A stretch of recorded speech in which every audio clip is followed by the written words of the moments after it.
Yeah. So first up, because this is like session 4, and we've been going a little bit.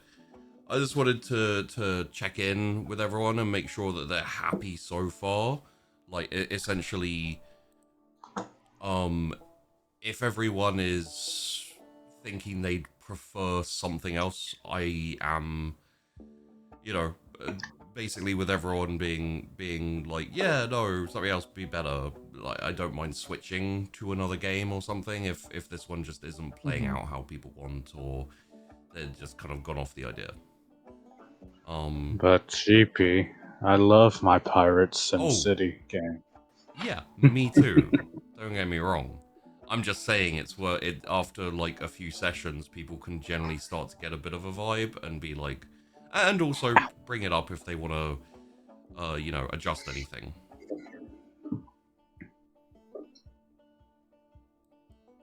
I will take the resounding silence to say that everyone's cool so far. Yeah. Yep. Okay, cool. I'm I thought definitely we a were. hate participator. Yeah, I thought we were gonna go in order. Oh But, god, yeah. this is TTRPG Velma. No. Oh, fuck this! Run! If I could Can I be Scooby? rejoin, if Can I I be could the rejoin, I would just leave and come back in. I'm ugly and no one loves me. Can I be the Scooby done by that one animation where he turns into an eldritch horror? Sure. So yeah, it's very possible. If you guys are all willing and down for it and everything, it's very possible that in the future, maybe next session, depending on how much work I manage to get done on it, I may implement my own system that I'm working on. That's kind of going to be a more general use system, a bit more narrative and etc. But By system, you mean like actual role-playing RPG game rules or something? Yeah, think like a more fleshed out version of the Dragon Riders system. It allows for more. Allows for more narrative play and customizability to suit the situation, but still have a decent number of roles as opposed to just like Mm-hmm. but not kind of like the focus is more narrative based to fuel the narrative of the characters and everything, as opposed to fuel the combat and the kind of crunchy side of things. But if everyone likes the system and they're happy carrying on as we have, because then I'm perfectly happy to carry on. I think it's been working fine for what we've been doing. Yeah, so I like the system, but I wouldn't mind you using us as guinea pigs to playtest your system. Okay.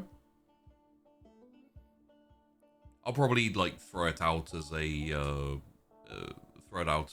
something that everyone can comment in the Discord, like when it's time for it to possibly be a thing. But yeah, I just wanted to make note of it now, seeing as I have pinned you all here.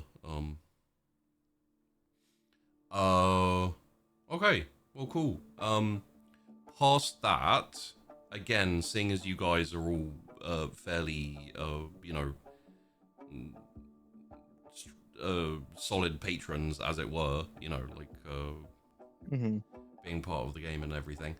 I'm currently, like, obviously we're not having any shows released at the moment, but I am, and the Patreon is paused, technically speaking, but that's just because nothing's coming out, so I don't want to be charging, I don't want to be, I don't want people feeling,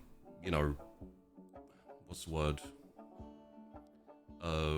feeling like I'm for like a month or maybe even 2 months just sitting there basically being like, well, not getting to watch anything. So, but we are recording. I've got one show that should be out for October, kind of nice Halloween little bit of Halloween vibes to it, but you know, it's just well, I was in it. It's a pretty damn good show. Got another shorter one, and Dragon Riders Season 3 is now being recorded, so once we have a nice amount of Dragon Riders Season 3, like, recorded and edited and ready to be released, I'll start releasing that as well, you know, probably before the end of the year. While my computer was broken and I basically had very little I could do because I didn't have my notes and I couldn't prep anything without, you know, risk of losing everything, I was kind of having to think about like what I can do to give a bit more. Does anyone have a good idea of how to frame things like this for the patron? You know, like the game. This game is kind of, I would say like reward, but I don't really feel like it's a reward because it's not part of the transaction. You know, it's not like added bonus. Yeah, bonus, I guess. Mm-hmm. I've been trying to think of a few extra like bonus things or you know, just like stuff that won't involve me having to like cut into a whole load of time to, you know, to do. So I just wanted to get your guys' thoughts on a couple of the ideas I had. One of the ideas I had was like a once a month session of I would say I'm tempted to say board games just because I enjoy board games, so it's very easy for me to do. The problem is you know, when we're doing the board games before, it was a little bit touch and go as to how many people were interested, so I don't want to start up something that, you know, just people aren't that interested in. And one of the other things I was thinking is like call it like a once a month kind of workshop where I just basically throw out a shout on Discord, and I'm basically like call it in office, and anyone who is like a GM or running a game or anything can essentially like jump in and we can chat, and if they want they can ask for they can like present situations or problems or, you know, anything along those lines, and I can kind of offer hints, tips, advice, anything, you know, like that. Not that doesn't happen anyway. But it seems like a decent idea to like what's the word, like either make it part of the because that basically means that I then have an excuse when people come in and like people like bounce into the voice chat and are like, hey sheepy, I'm going to tell you for 2 hours about my game. I'm like, there's a session now. there's a consult, you know, a therapy session that I run now that you can go and talk to me during, because yeah, sometimes it does kind of run down to just like, let me barge in and tell you all about the thing that I'm doing right now, and yeah. But I thought it could be. It's happened enough times where I'm like, I don't know, I feel like I have some decent insights to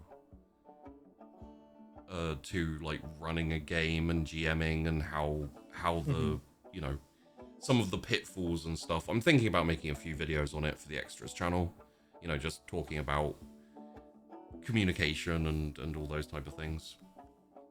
Technically I've already done a video on it, the other one. Yeah, Rogue Trader stuff, that was good stuff. Well, the Rogue Trader stuff, I was thinking more about the 44, insane... Oh yeah, that. Yeah. I talked about, like, communication and why it's not as clear cut as it was presented in that video. Yeah, it's a couple of ideas I've had to do. Also, I'm thinking about doing a few one-off things. Just like, I think it would be an interesting idea to sit down and watch the beginning of a couple of like TTRPG shows and just kind of like break it down. One of the plans I had was to do that with the first episode of LA by Night, because LA by Night is a fascinating study, because it's like, it's a very strange amalgamation of like TTRPG, TV show, like play, you know what I mean? Mm-hmm. So yeah.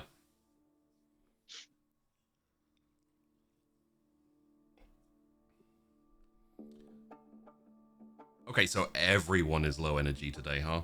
Okay, no, I wanted to make sure you were done coming out with ideas. Those are the basics, yeah, I think. Yeah, I think the conversation corner, which is what I'm gonna call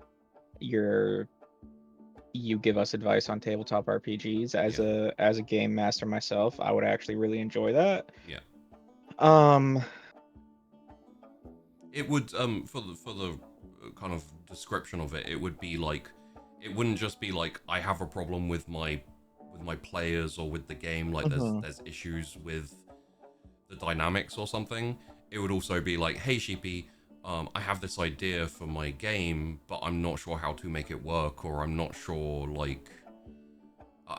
like feels right.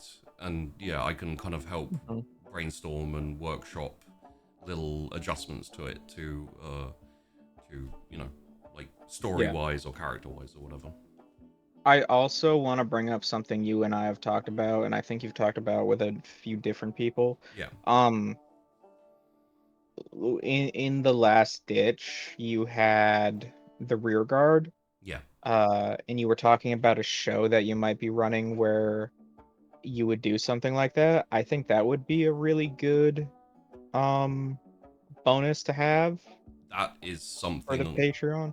Yeah, that's something that I do want, and I want to be a bit it's just a matter of like, if we do it, I'll either have to figure out a different way to do it, or it'll have to be, even if it's not live, it'll have to be recorded week to week. Yeah. As opposed to built up and then released over time. Okay. So it's a little bit more involved, and also the two ideas I have are much more difficult to cast. Okay. Basically, the two ideas I have for it is the anime sports show, which would involve patrons being able to be either players in teams or managers of teams. So you'd be able to like scout and find new players and bring them into your team, and you'd have weekly matches, and those would be highlighted in the show and put up on the Discord and everything. And if you're a player, obviously you also get to roll week to week to affect how your team does, or to help with your team. I think that one would be a lot of fun for patrons. Yeah. And obviously it would be like, what you'd be able to do would be a little bit gated by the tier of patron you are. I don't think that'd be a problem for any of you guys, but you know, like, yeah. So if you're just like a regular patron, you know, $2, $5, $10, you can be like a player. But you guys would be able to like create your own like sports team and manage it, either together or, you know, whatever. Oof, pardon me. What about being like an advertiser that makes deals with the players to get their product out there? I'm not sure how easy that would be to feature in the show. But you could do it like one of the patrons gives you a goal. If you achieve the goal, the patron gives you a boon. yeah, Yeah, Yeah, I just turned it into the Hunger Games. I realized, but hey. a Yeah. little bit. I want you to kill your opponent. But this is basketball. I said what I I said. Well, I need you to take the fall. So Why? the game itself is a little bit like Blood Bowl. Oh, so killing your opponent is a viable option. Okay. It's possible, yeah. It's not something that happens all the time. Mostly, you're going to get like, at worst, you're mostly going to like possibly lose a limb or like get something broken. I need you to have your opponent go into cardiac arrest so my trauma team-esque company can come in and Yeah. save them. Probably Cyberpunk now. The Yeah. the any time that Perto isn't thinking about Cyberpunk, he's probably asleep and dreaming about Cyberpunk. I did Um, have a dream one time where I dreamed the Straw Hat Crew was Shadowrunners. That was pretty cool. I mean, I saw that in your when I saw Yeah. that in your like avatar title thing. Yeah. I was like, oh, I went to search for if there were any images for that because I was like, that sounds really cool. Yeah. I couldn't really find any, but yeah, no. Aside from that, the other idea I have that I'm also working on, and for obvious reasons, both of these are a lot more niche, so finding cast members for them is more difficult. But essentially, the other idea I have is for a campaign game show where the players are the champions, officers, and general tacticians for a Roman legion. And Okay. and they're going around. Oh, Lockbox is blind is almost here. And nice. they basically will be having a campaign. You know, it'll be very, very early Roman, like rise of the Roman Empire. So there's just Rome. Empire Republic. It would be the Republic at the time. Nice. Okay, yeah, nice. So it would be mostly just Rome and a couple of surrounding, town villages. And it would be the Etruscans, and it would be all the other like Latin like tribes and stuff that were in the area, and the slow rise of Rome. Yeah. And essentially the I'll brush up on my Latin. Huh? I'll have to brush up on my Latin. Oh, yeah, okay. The rear guard idea for it would be that you would all be senators with a set amount of land and trade and businesses and stuff like that would equate to your votes.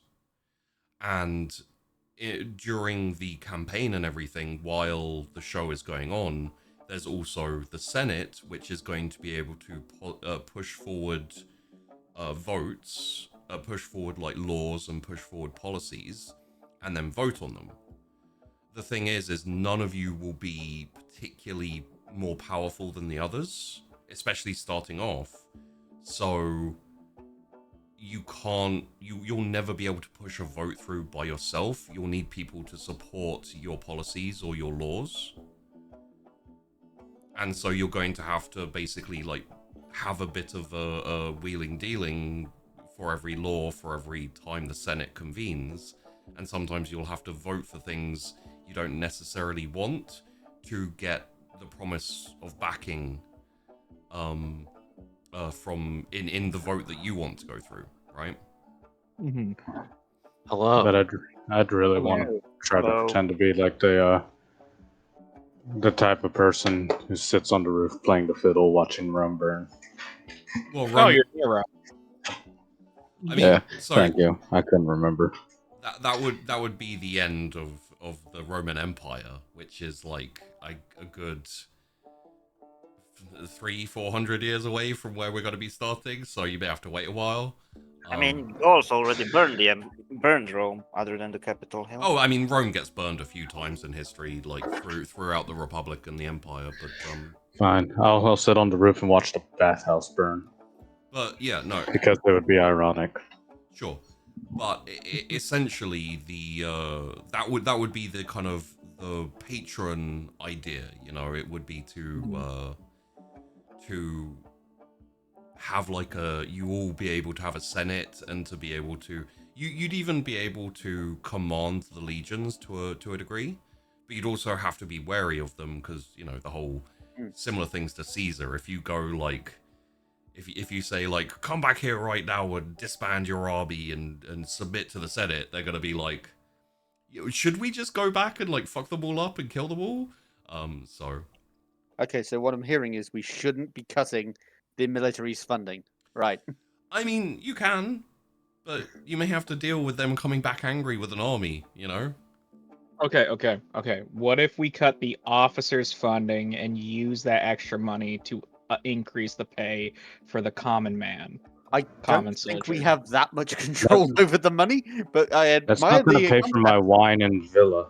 Yeah, generally speaking, you would allocate the funds to the Legion, and it would be down to the people. So, if you were to go along that type of route, it would be you would have to do some maneuvering and try and appoint someone who is in favor of your faction in that Legion, and have them become like a administrator or a clerk or assistant type thing.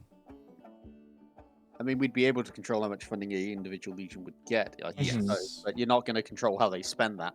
The problem is if you allocate less funds to a legion, intending less to go to the officers, it's very possible that the officers, the general, the people in charge will be like, hey guys, we got less money. The Senate isn't giving us enough money to pay you all, so you're all going to have to take a bit of a cut.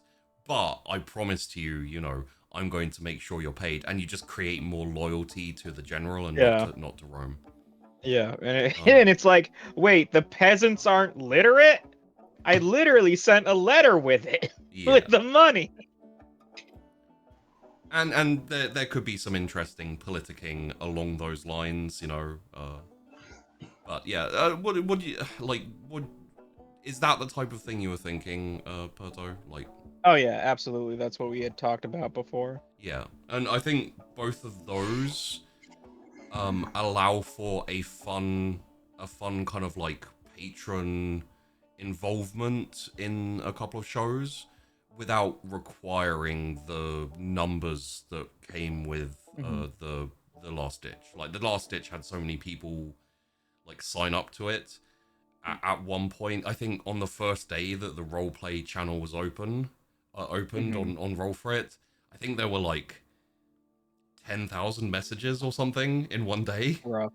No. Gross. And I think I was collating about I organized, I think it was about 150 or so, maybe 180 people who signed up and made characters and were in the Roll20. Wow, almost an army. Yeah, and then I had to like every week I had to take all of the numbers and kind of like average them out and figure out like how well or badly they did and figure out the crit successes and crit failures and etc. and like apply that to the campaign. So,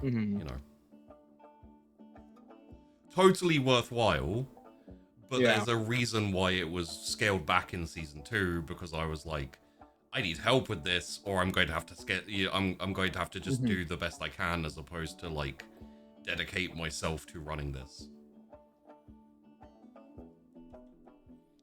But yeah, so it's essentially like I wanted to give you guys and also as a sidebar, like I'm recording this so it can go out with the thing, so everyone who watches the video can get a bit of an update on like what's going on. But hopefully hopefully we should be back to regularly scheduled programming. I was hoping that when we came back we could hit 2 shows a week and I could kind of like record for 2 shows a week. We're just not quite there yet. Like we hit it and then we immediately dip back down, so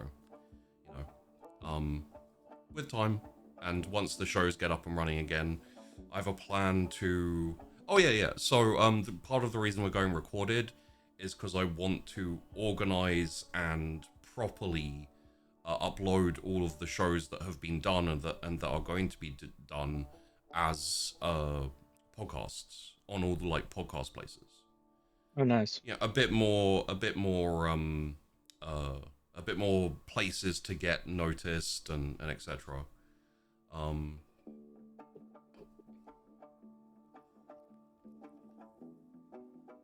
I don't know. What do you all think? I'm excited to see where it goes. When you were mentioning the Roman Legion roleplay, it reminded me of an Arma campaign I had few years ago, where we had like some sort of pre-campaign roleplay as UN Security Council. We all had represented several nations, which did get like some of their secret goals. Yeah. And based on the result of actual voting that we had to wheel and deal, it did actually affect our equipment we had in the Arma campaign. So, yeah, it can work. It absolutely can work. Yeah. Okay, so we can manipulate the military's equipment now, so they're all going to get tiny spikes, right? Basically, I mean, you are now affecting only their budget. Yeah. My hope is to begin with the sports anime one, because that will require less people's involvement. And if everyone hates it and no one wants to get involved with it, then at the very least it's not going to matter too much. Like, the show can still exist and be fine. Same with the Rome one. It's just with the Rome one, it's a lot more interesting if it has all of the involved, the Senate going on and everything. Personally, with the sports game, I'm not sure if I understand like what is the role of the individual players. Like, I understand the patrons would be the team managers, and I guess their task is to organize matches with each other in a league. But I'm not sure like what would the campaign itself be about. Well, okay. I will be right back. I gotta go pick up my car. All right, no problem. Yeah. So you mean the campaign from the perspective of the show as opposed to yeah. So the campaign would be it's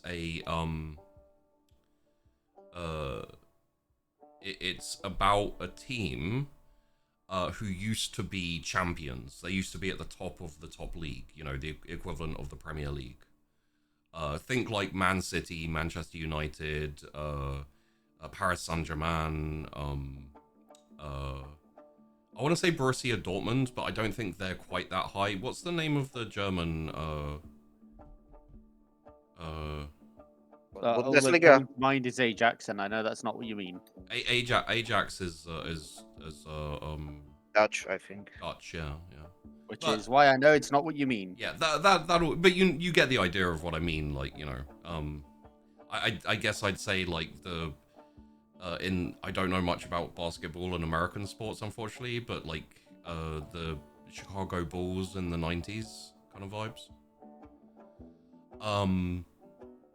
And so they are players, so they will have to play in the matches that their managers organize. Well, so that was where the team used to be. They're now bottom of the bottom league, so they've fallen like 2 or 3 leagues, and they're in the shittiest league. They always lose everything, and they don't really have many players. They barely have they have like an owner but no manager, and the players will come in as essentially like, let's see if we can rise up again. So the show is one sec. For some reason I'm just envisioning the whole "you're nothing special, we lose every week" chant. We lose every week. You're nothing special. We lose every week. So the working title for the show is Once We Were Giants. Nice. And they will be the players, the cast will be like managers, players, owners, fall from grace sports team at the bottom of the leagues in a fantasy setting, with the goal of raising the team back up to its former glory, with like vibes of an anime's an anime style sports story, you know, just like touching on some of those themes, touching on some of those vibes. It's not going to be anime. It's still going to be a, you know, a TTRPG, an actual play, like, yeah. So that would be the context for the show, and the stuff surrounding it, the kind of, call it the rear guard or whatever, would be, you guys would be able to either be a player in one of the other teams in one of the other leagues, or even the same league, or a manager, or a, you know, an owner almost, and you'd be able to play the leagues, and be promoted or demoted depending on how you do and everything, and all that kind of stuff. It won't be like massive management, but there'll be a little bit of management involved if you're a manager or owner or whatever. And if you're a player, you get to roll for your team's matches and affect how your team does, you know? And maybe even end up playing the cast team, you know? Yeah. Oh, and the team are from a town called Innsmouth. No. All fish people. Oh no. Oh no. The team are from a town called Innsmouth, so the Are they all fish people? well, no. Are they? Is it a small town in New England, USA? No. You guys are on the wrong lines here. So has anyone ever heard of Bolton Wanderers?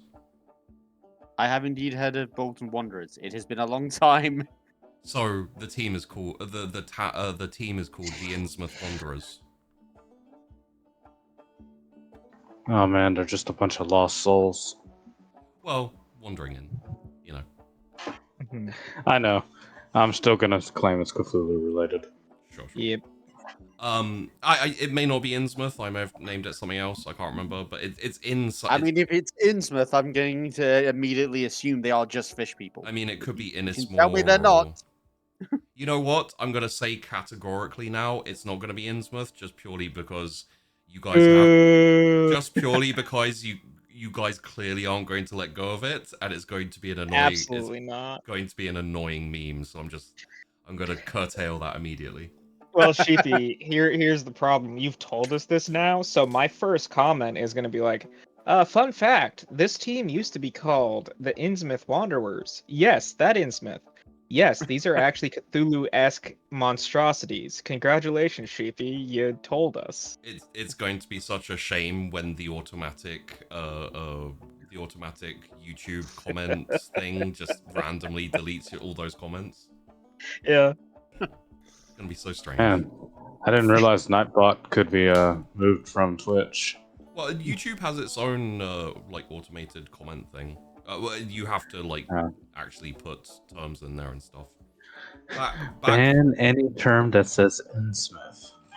Back when I first started YouTube, when I was doing gaming stuff, like when I was a lot younger, and I actually gave a shit about that type of thing. There were a few terms I banned just purely because that was all I was getting from people trying to like advertise shit. So I banned like channel, because everyone who was like, oh, I really like this channel. By the way, here's a link to a not suspicious website. And I'm just like, okay, so I'm going to ban the word channel for a while.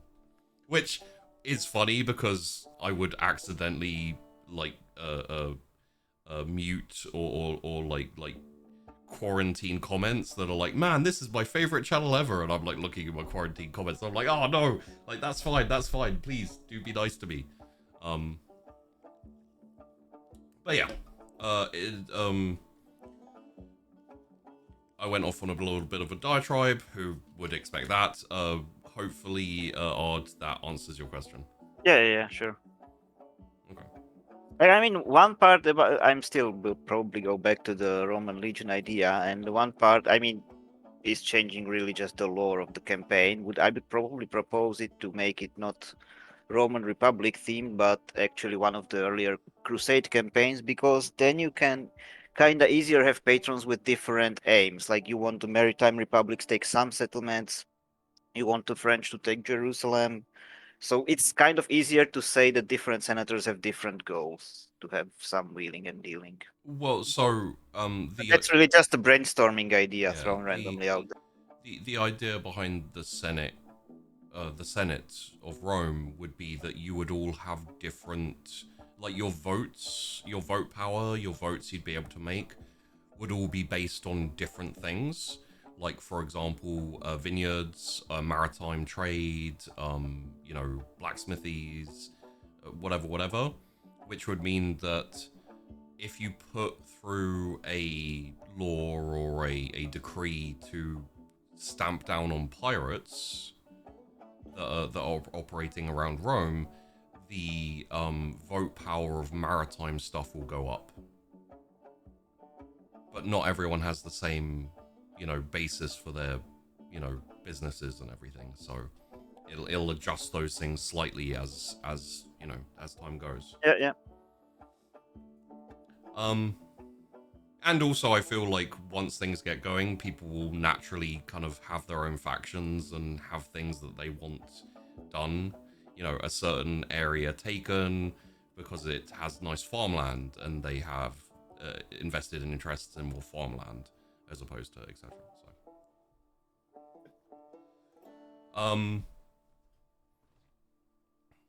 Yeah, I was also going to say I have a few ideas for some like little one-off events and stuff as well, which I'll probably try to open up to everyone. One of the things I feel like I need to get back to a little bit is just having an event or small events that everyone can join in. Like obviously the voice chat is there and anyone who wants to can pop in and hang out, but it's quite heavily dominated by just what we do, which is sit around and watch movies and I think me and Perto went on a pretty long journey of just watching basically a semi-documentary about Boogie. So hell yeah, that was infuriating, and I got so many push-ups done. Yeah. I see. That was the inspiration you needed. Yeah, every time I got mad at Boogie, I did 10 push-ups. Yeah. Good lord, how are your arms alive? Oh, they hurt. Yeah. They hurt a lot. After watching like an hour of that, I had probably gone through I had gone to That must have been the most vicious gym session that I can imagine. Yeah.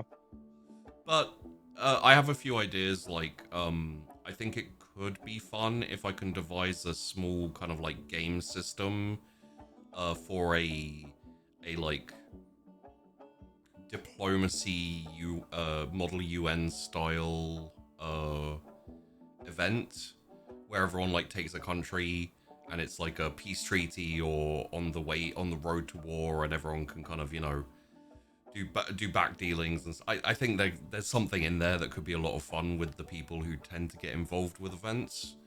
I call the United States of America.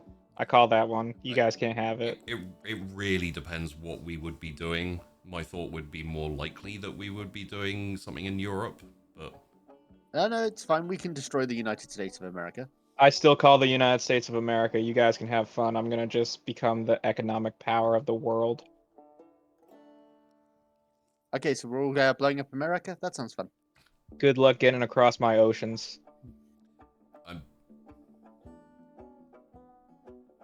I think we derailed him.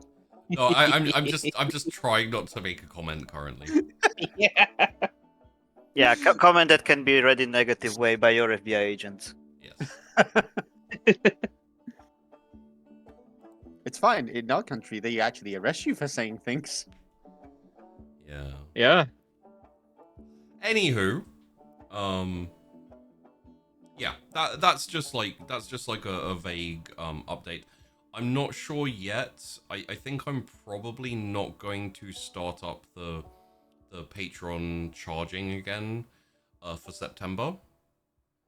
Okay. Just purely because I don't think it's guaranteed that I'm going to get anything out in September.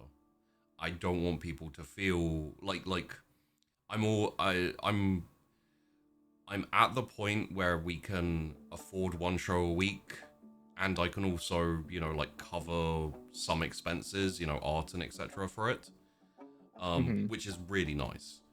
I don't, I want to keep growing the channel and keep growing the patrons so we can like fund more, but I don't want to put people off. Like, I'll be back. I feel like at the moment the worst thing that could happen is like losing a whole load of patrons. That would basically be like, well, that would, I'm not gonna say it'd be a death knell because that's way too much pressure to put on patrons who are like, I don't want to afford this anymore. Like, people should still be able to do what they want and not feel, like guilt or pressure. But it's like, I don't want to lose I want to do the most I can to avoid losing the patrons we have, and then once we get started up again, I can start focusing on trying to, bring in new patrons and get the funding for more shows and etc. So I think like keeping the if I'm not 100% confident we're going to get a show out during September, it's best to just be like, yeah, we'll start up in October and go from there. Yeah, I think what you were mentioning earlier about the board game, you can probably just record some sessions with just random joining in and record that and post it. Yeah. Yeah. I do also have an idea for a board game which I've been working on. You can fuck us over with Playground Love again. Well, this would actually be like a weird a custom game that I create, and it's just like I mean, can it be as bad as Codenames? Yes. It's gonna be as bad as Noah the Magic or whatever the fuck that channel's called. The inspiration was taken from there, but it's in a very different way. Okay, so it's Codenames Meet Monopoly. I'm trying to think of the worst possible combination I can come up with. Yeah. There'll be a lot of opportunities to like kind of screw each other over, but also I have a few ideas, like a little bit of trivia stuff, and there would be one board that would just be called Mappies. It'll be a little bit themed, but anyway. Shall we? Sorry, that was a little bit more of a sidebar than I intended to take. So, how does everyone feel about getting into the actual game part of the game?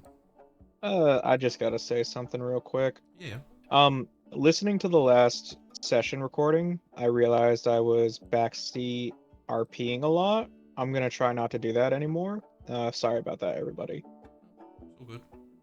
Yeah, that's it.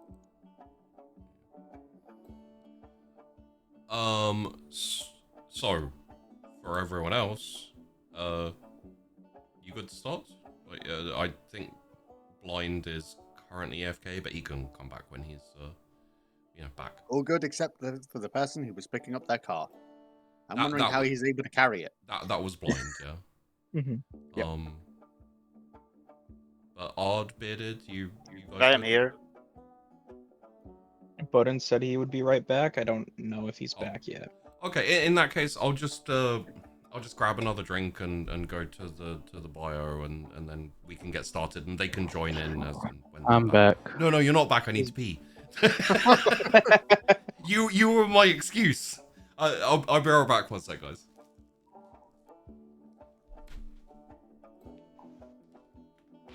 Well, I was just listening in. Yeah. I never left. Oh man. Well, as we have to fill this time, did you know that the American revolutionaries created another song out of the music for Rule Britannia?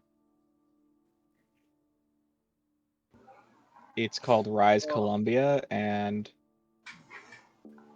Battle Hymn of the Republic's better.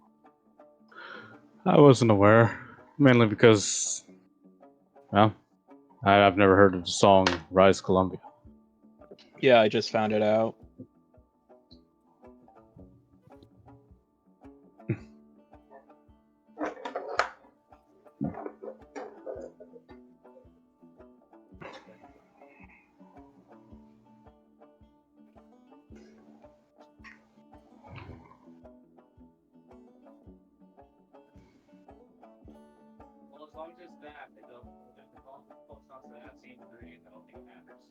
I do believe I hear a lockbox.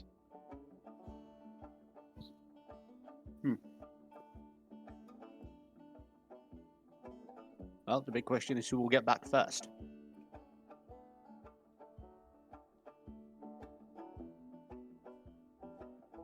You have to kill Radek, or whatever the hell his name is, if Lockbox goes back first. Okay, so the bet we're going for is if Lockbot gets back first, I'm going to kill Radek. Who do I kill if Sheepy gets back first? Tristane. Let's see how this goes. Well, shite.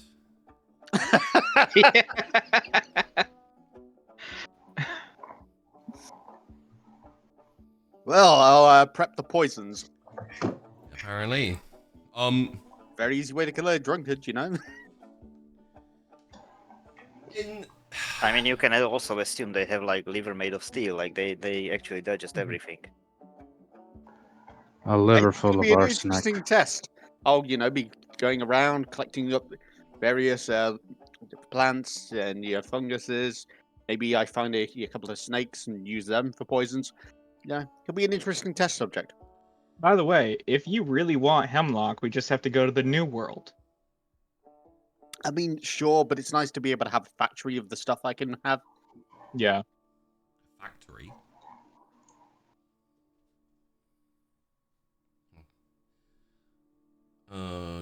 Besides, I got a nice swamp over there. I'm sure I can get some poisonous mushrooms. Yeah, there's probably some stuff around the ways.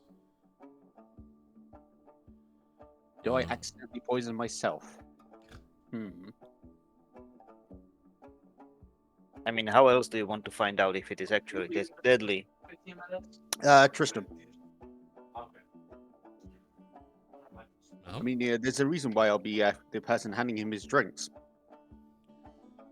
Do we have everyone else back? Everyone back now who's been off, aside from I think Blind. Yeah. Okay, I'm gonna assume everyone's back. Sound off. Was I ever actually here, Sheepy? Yes. Oh. I exist. All right. So, in the last session, you. I didn't mean to move that. Apologies. There we go. Moved it back. In the last session, you worked more upon the island. Mm-hmm. You have a warehouse. You have the hunting cabin with sheep pen. You have the bunkhouse, the mess hall, a few like longhouse, med clinic, I guess, and a few other like your own personal kind of living places. Let's call them.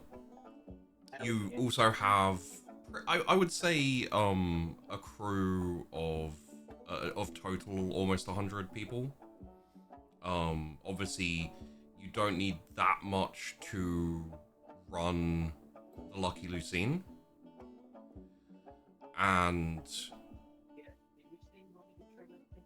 you essentially have you've managed to. One thing I will say is we're going to run. Considering everything, I think it's been a couple of weeks. I'm going to run the food supplies down by about 2 weeks or so it's 1.3, not 1.5 now. 1.3 months of food supplies, so you're still pretty comfortable. You have some money. You have some wood reserves. You have 4 combats worth of powder. I'm not going to take off the for the attacking the Castilian ship, because I feel like anything you lost, you probably made up looting the ship because it wasn't that big a battle. I mean, it only really took one shot, right? Pretty much. Yeah. But that's often the case when it's like, oh, it's a bigger ship than us, and we don't have much of a way to defend ourselves, and no real soldiers. We're just a transport ship. It's like, yeah, we'll give up. You can take our stuff. Just don't kill us. Please let us get home, and everything will be fine. So you have some common items, some specialist items, some raw resource extraction tools, a few more specialist items, and some building assists. That essentially means that as you're building, as you want to build things, you will have 15 uses of essentially either speed it up or make it better, make it a bit more solid. Obviously, if you want to build something made out of stone, you'll have to use the raw resource extraction tools to get that. Yeah. Mm-hmm. But if you just want to make a nicer log cabin or add stuff on, make it look a lot more like an actual house, etc., then, you can do that. You did also get an oven, which got ripped out of the ship for some reason. That's fine. And you have a grindstone, which was one of the things you specifically requested and wanted. I'm assuming that was, as I remember, that was for Brooks. Yeah. Yep. Yeah, so that will probably go directly to you. I'll keep all the weapons sharp. Okay. Yeah, and then for Gilligan, we have the logbook, and for Dizer's character, I have maps and stuff that I was going to give him. Yes. Matthias, thank you. Obviously you have some other projects in the works and that you'd like to do, so feel free to bring those up if you do want to start on them. And the other thing was essentially Mr. Gilligan went to one of the Western ports, or like outposts, let's call them for now, because the majority of all of these are outposts, pretty much. And fun little fact, going forward for a while, until it can be resupplied and built up, the Castilians still only have one port. The other one is like, it's the beginnings of an outpost of a port, but there's just nothing there because they didn't get their fucking delivery. Yeah. Who knows why? Yeah, I mean, yeah, these things happen. It's no one's fault. It must have been a storm. Yes, definitely. That's the only answer. But yeah, so you're off to a decent start, I would say. And in the course of that, we ended the last session with a little bit of a fast track of things happening. I realized we didn't pick up. We didn't mention exactly picking up Gilligan, Mr. Gilligan, and the rest of them back at the port. Unless people have interactions they want to have between each other or with an NPC or anything, I would be very happy to essentially say fast track being back at the island at this point, having picked up everything from having picked up Mr. Gilligan and everything else.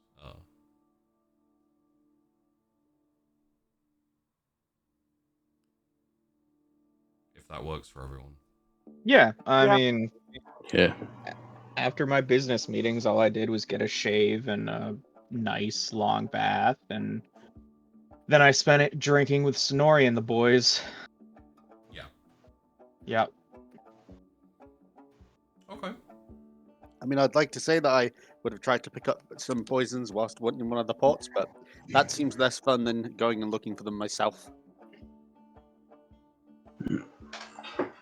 Well, I will tell you, Brooks, if you asked me to pick up poisons, I would have forgotten. Probably for the best. Yeah. To be honest, I figured that if I'd have asked you to pick up poisons, you probably would have had me killed. And then ask him if he hasn't heard or seen anything suspicious. If there is any member of the crew who would sound suspicious. Yeah. Well, all right then. In that case, we will rejoin the situation. I think with a fairly calm, light breeze and clouds sky mostly clear. You know, there's one nice cloud up there. I think that's a reference only only Potato will get. The clouds are nice. The clouds are nice. And you, as at current time, the weather has been nice. I would say it is kind of around that midsummer kind of time. It's going to be hot, but it's going to be mostly chill, or at least it has been mostly chill. Who knows? Maybe there'll be a horrific storm and everyone will die. Really depends whether you piss me off or not. But Let me tell you what I think about you. Gee, I don't know. So with that said, the island has obviously you're not getting any visitors, any guests or anything. No one knows that you're here. You've got a few more people who have returned with Mr. Gilligan. A few more pirates to the crew, I guess, and you have been able to get the ship, the Kelpie, floated a little bit and kind of like pushed up onto the shore. Like, my assumption is that Kelpie currently has some bits actually sticking out of water, like maybe top of the mast or something like that. The remnants of the mast and the kind of the prow of the ship is like sticking out. It's Does anyone have like, let's call it like a shipwright style? Let's have a little look at these. Does anyone have a background or anything along the lines of like shipwright, carpenter, etc.? I did put handy trait on my ship, like sailing character that was supposed to be doing about rig and ship repairs, but that's not exactly shipwright. I'd say it probably counts. For carpenter, we said Jaeger's character had a carpentry background. He was an army engineer or something. Okay. Well, we can essentially would look here. I can probably give it a quick little roll here. Look here. Yes, carpentry background. I see that. All right. So we'll run a notice. I think makes sense. I should have put a bonus on there, but okay. That's a pretty good roll. Okay. So, if anyone else would like, obviously this will be a bit less of a information, just because it's not necessarily in your backgrounds, it's not necessarily in your skill set. If anyone would like to do a notice wits for the ship, feel free, because you're basically all going to be going over it, probably, right? Notice wits.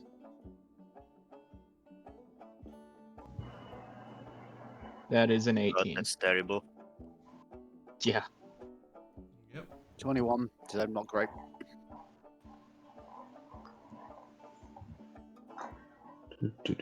I guess I could technically reroll the 1 because I have... No, I don't have 3 in wits. I'm stupid. Don't have 3 in notice. Yeah. Okay, so looks like I have done the best somehow there. It's just not high bar to clear. It's Yeah. fine. I was looking for all of the things that were valuable, and that's all I cared about. Okay. There probably wasn't much there. So, yeah. Pretty much, you looking over the ship, it does have quite a few holes in which have been, like vaguely, kind of nailed back together enough to float it and so on and so forth. It hasn't been down there long enough to, turn into one of those proper shipwrecks where everything is ruined. I think the best you can say is that you have a decent skeleton for a ship. Mm-hmm. If you take off some of the damaged parts, if you, kind of like and the good news is as well is that there is on the island in Kelpie's Rest you could probably manage to over time construct something close to essentially like a dry dock. One of the problems is obviously it's not that deep in Kelpie's Rest. Yeah. Which is partially why it was easier to get the ship floated and up onto the, like kind of sticking out of the water and etc. Probably the most likely place if you were to construct a ship would be the smaller island to the south would be a good place to construct it, or maybe clearing an area somewhere else along the island. Maybe somewhere along the south possibly could work, but essentially the general consensus, at least among the council and among the rest of the crew, is that if you are able to get some decent shipwrights or decent some skilled workers and some of the proper gear and everything for it, you could probably rebuild the ship into like using the skeleton of the ship. You could maybe improve it possibly, or build something based on that. It's a lot easier than starting from scratch. You also wouldn't need, like necessarily professionals if you just wanted to kind of rebuild it, replace a few parts and etc. and get it up and running. It probably wouldn't be what it was before. It wouldn't be quite as it wouldn't be quite as seaworthy. It wouldn't be quite as well made, basically. So I guess what's the sentiment? What's the thoughts for you guys in those terms? All right. I like the idea of rebuilding it using the skeleton. Yeah. I would like to make it closer to a warship. Okay. So it was a brigantine before. So I'm kind of wondering if we go for a similar kind of thing to what the pirate hunters were doing, where you made it just look like it was a cargo ship. And then you hide the extra firepower. It does. Lockbox is back in the waiting room. Oh yeah, I see. I've been like the second I look away, he's back. There we go. So it actually could be. It actually could be close to a galleon. The brigantines are quite chunky.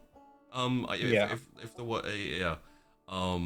So it could be nicely refitted to more of a call it like a transport cargo ship look, but with essentially the fact that it would be sitting low in the water could be just because you've put a whole load of guns on the damn thing. Right? I assume we do not have enough guns to have both ships well equipped. I mean, we did save most of the cannons. Yeah, I assume we put them on Lucky Lucine. No, some of them went into the defense towers. Yes. And then we are just putting. I guess the other ones are held in the warehouse. Yeah, the other ones are in the warehouse. I would say, to my knowledge, I think you had one or two cannons on each of the defense towers. Would you guys like to make a decision? I'd also say, like, seeing as they are defense towers, I'm wondering if 2 would make sense for each of them, or if it'd just be more sensible if it just had the 1 cannon on each. Say 2 on each. I was, my thought was 2 on each, but down to you guys. I would probably say we'll solve it later because it's still gonna take some time before we get some expert crew and special materials to put the ship together. It will be a while. You could always just, if you need to, you can Fair always point. just take the cannons off the tower. We have excess cannons. They have 5 on each. I mean, may as well use them as cannon storage, right? I mean, it's a bit more exposed. Rust, etc. Could be, over time if it rains a lot or if a storm comes along, it could be a bit more dangerous. But yeah. Let's see. We have 16 spare cannons. Does that include the 4 on the towers? No. Okay, so we can rotate the cannons every once in a while for maintenance. Yeah. But I really say we store the 16 cannons in the warehouse. So probably 3 on each then 10 in storage all the time. So that way, when you're rotating them out, you can still have an entire spare set sitting around. Well, 3 on each. We would take 2 cannons away from the 16 stored, so that'd be 14 in storage. I really don't think we're gonna need more than 2 on each tower. As things currently stand, the threat is pretty damn low in terms of being discovered. But you never know.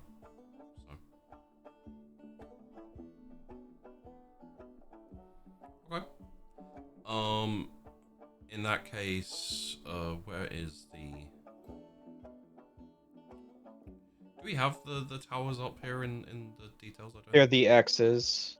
No, I mean in the handout. It'd be under projects, wouldn't it?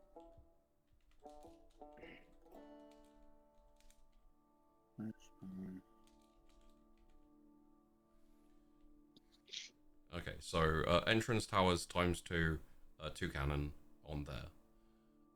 Feel free to adjust that as you decide. I'll have 14 cannons spare. Okay, so we'll use the cannons as a DEFCON measurement. If it gets to DEFCON 5, that means 5 cannons. Okay. Currently, you're at 1. Although I believe that's the opposite of how DEFCON works, but that's fine.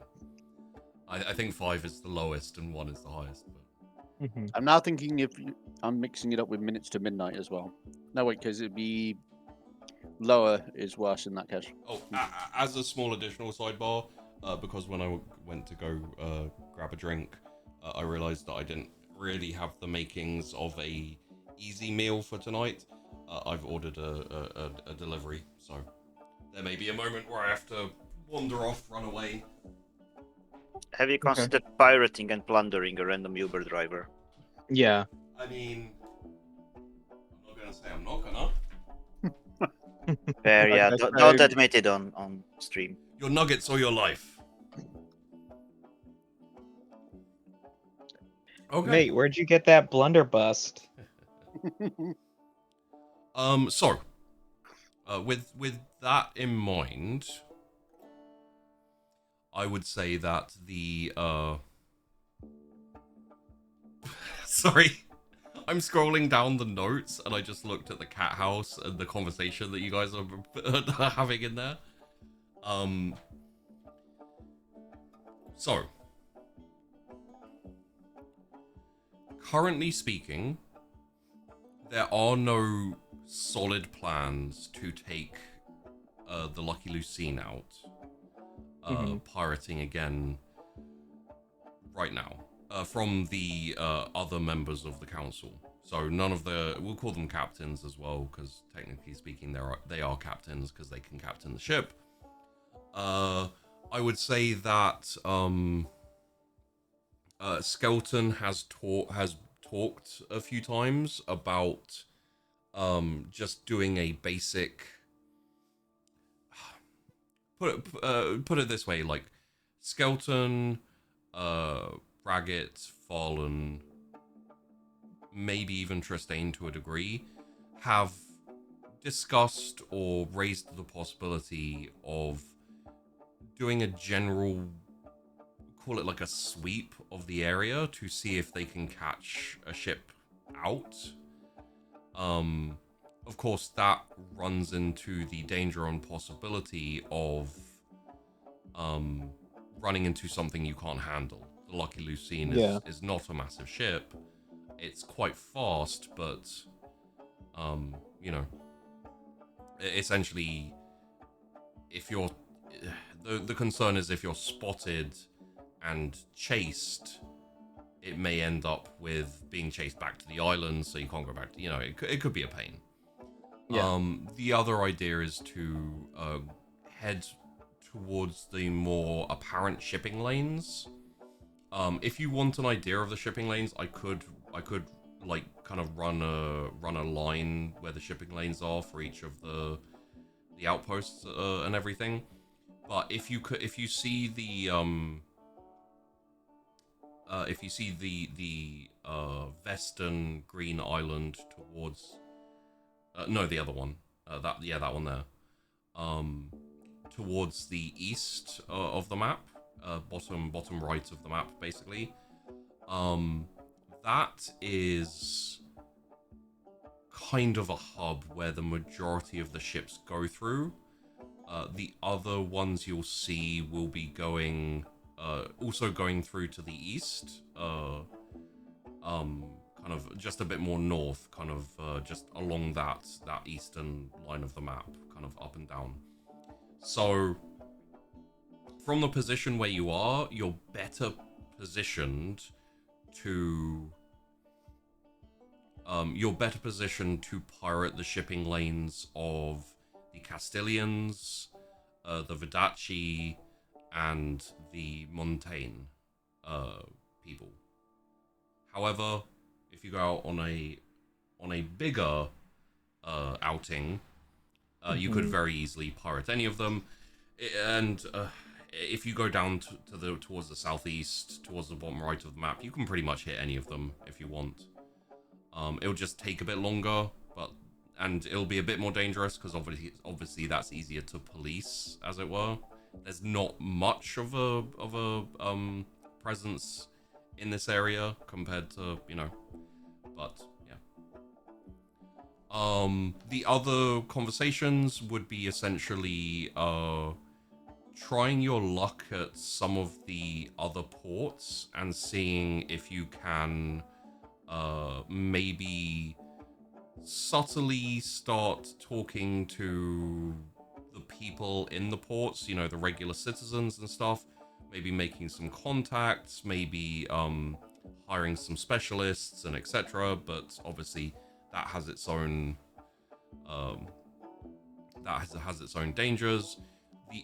The only other suggestion that comes from Skelton would be to a similar thing of going around some of the ports and just getting the lay of the land, but seeing if you can find out whether there are many people in held in prisons or held for trial, or any type of like prison ship, as that would be the safest way to gain new recruits, would be to free them and offer them, a safe harbor.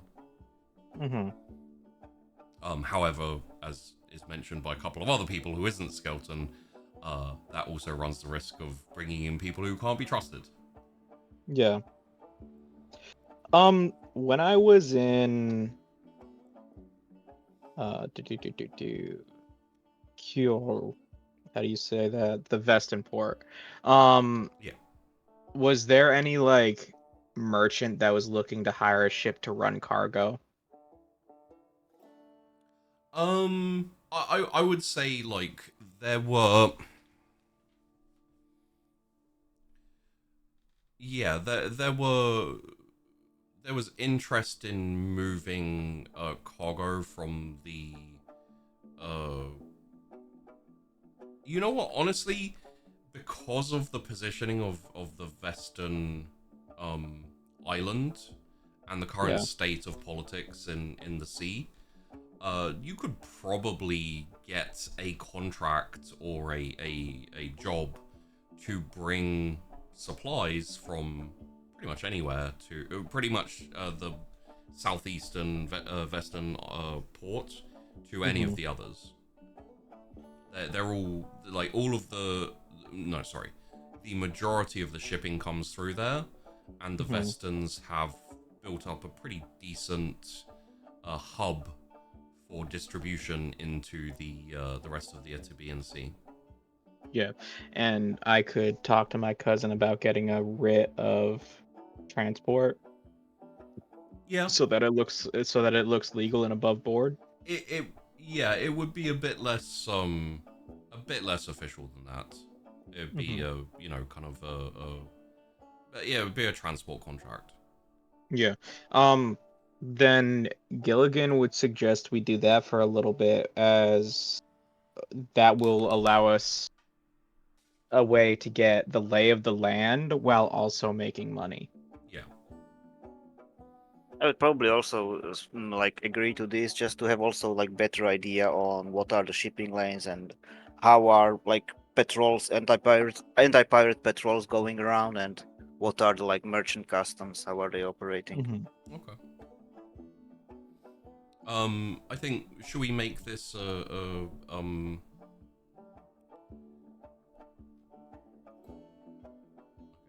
food's on the way. Shall we make this a council meeting? We can, if everybody's okay with that. If it's going to be a council meeting, I'll be right back then, since I'm not on the council. Yeah. Well, you can still be involved in the conversation if you want, just as a sidebar. What I mean is, like, the council. No. The council. It's fine. I'm not in the council. They can have their council meeting. I'll be scavenging plants. Don't worry. Okay. I do worry if you are scavenging plants. I always worry, no matter what he's doing. Yeah. Even just standing there breathing, I'm worried about it. Yeah. He really should stop that. Okay, give me a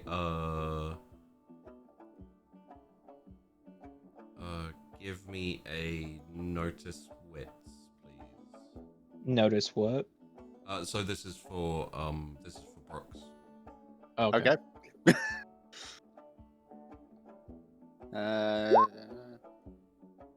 Wait, what? Remember, I had to check that because that's saying 21. Yes. And I just needed to make sure it didn't just copy my last roll. Okay. It didn't. Yeah. I will also say, if you, I'd say probably the only person here who could give you some insight into what you're gathering up would be Logbox. So, feel free to figure out whether you have a conversation with Logbox about what is poisonous and what isn't, and how you make it not seem sus as fuck. I will hold that for a moment, and we'll get back into that once. So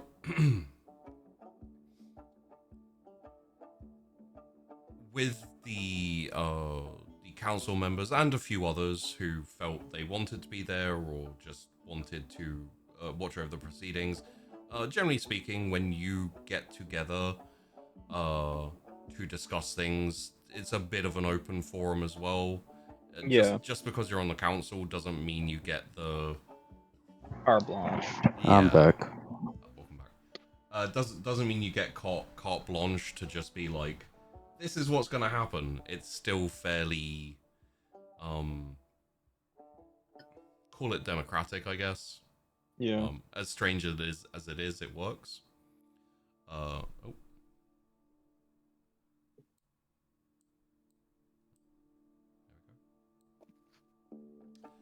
Someone keeps dropping. Welcome back. Sorry. The conversation essentially turns to the best way forward from where you currently are. You know, a good hall. As you're talking, I imagine some of the planks and the tools and stuff are being stored in the storage shed, and the conversation turns to what next. As I previously stated, a few ideas are thrown out. I think the one that would be mentioned by Mr. Gilligan that kind of gets picked up would be the idea of running some transport, and I think at the outline of the plan to get a contract and to take to transport some goods to other places. One of the first things from Skelton, he says, I think that while it is a good idea, we should be careful. I think possibly we should avoid heading in the direction of Castile, for example, for a while. That is most likely a good idea, Mr. Skelton.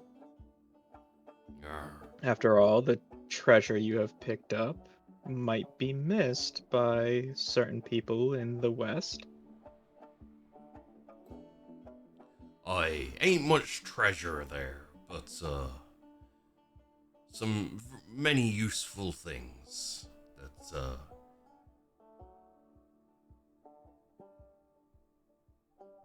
Items useful for building are more valuable to us right now than gold.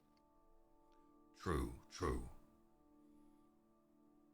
No, I was personally thinking picking up a contract to move goods to the Eisenport, as it would be the quickest, or the Montaigne or Vodachi, as they currently are the most profitable from what I've found. Avoiding Avalon and Castellan is, for right now, most likely a good idea. And Tristane says, I feel like as much as I'd like to start plundering from the Avalonians, it's not really. I feel like the places that would be the most profitable for any type of activity would be the Vodachi and the Vestin, yes?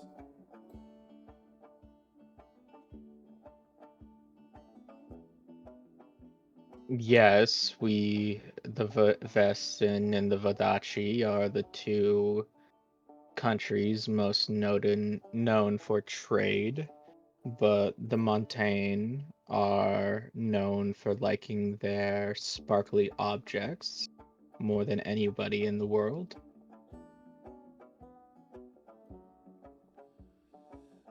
I think at this point, though, you know, in the future, maybe it might be worth thinking about who specifically to target for the richest bounty. But right now, I kind of feel like we'll pretty much take anything, yes? And a couple of the others are like nodding along, kind of like, "Ah." They kind of look around the beach, and it's pretty. You know, you've done a great job.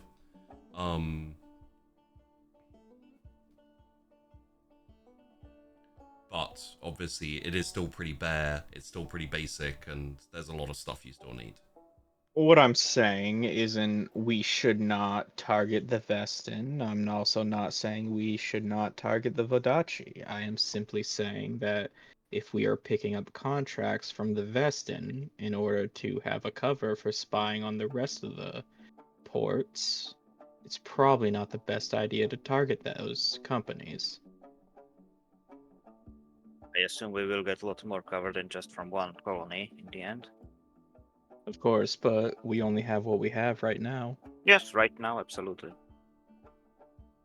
But right now, yes, we will rob anyone we can. As long as no one's expecting us to be privateers again. I don't care who we raid. Well, I think we can probably pick up the odd contract or so, depending on how relations progress with the rest of the countries that are starting to expand out here. Yes. Of course.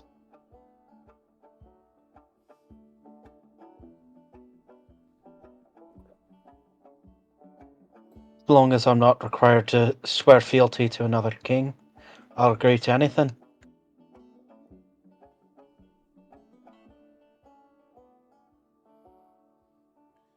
Well.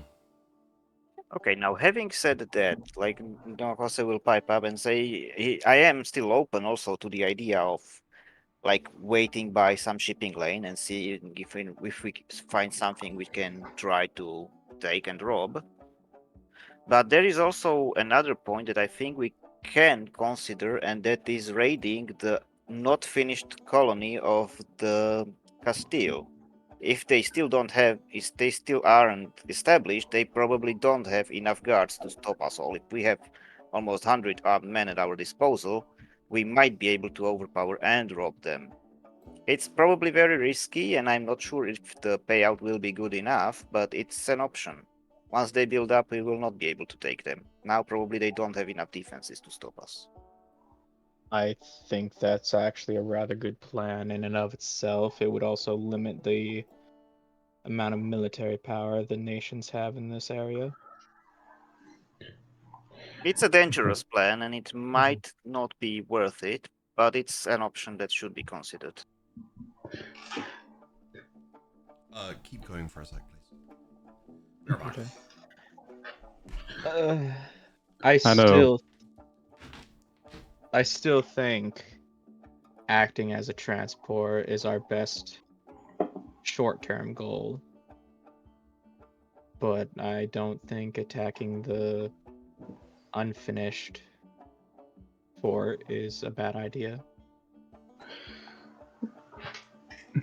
Anyone who asks Bowden his opinion on targets, I would usually say things of religious icons, because they're usually not guarded, and they have plenty of silver and gold around.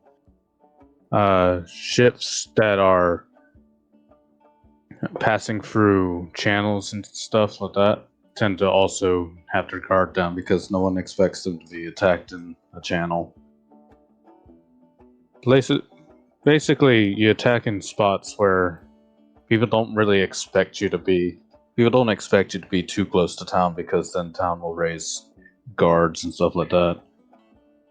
But most of the time, guards won't come out because, well, no one really wants to get into a fight.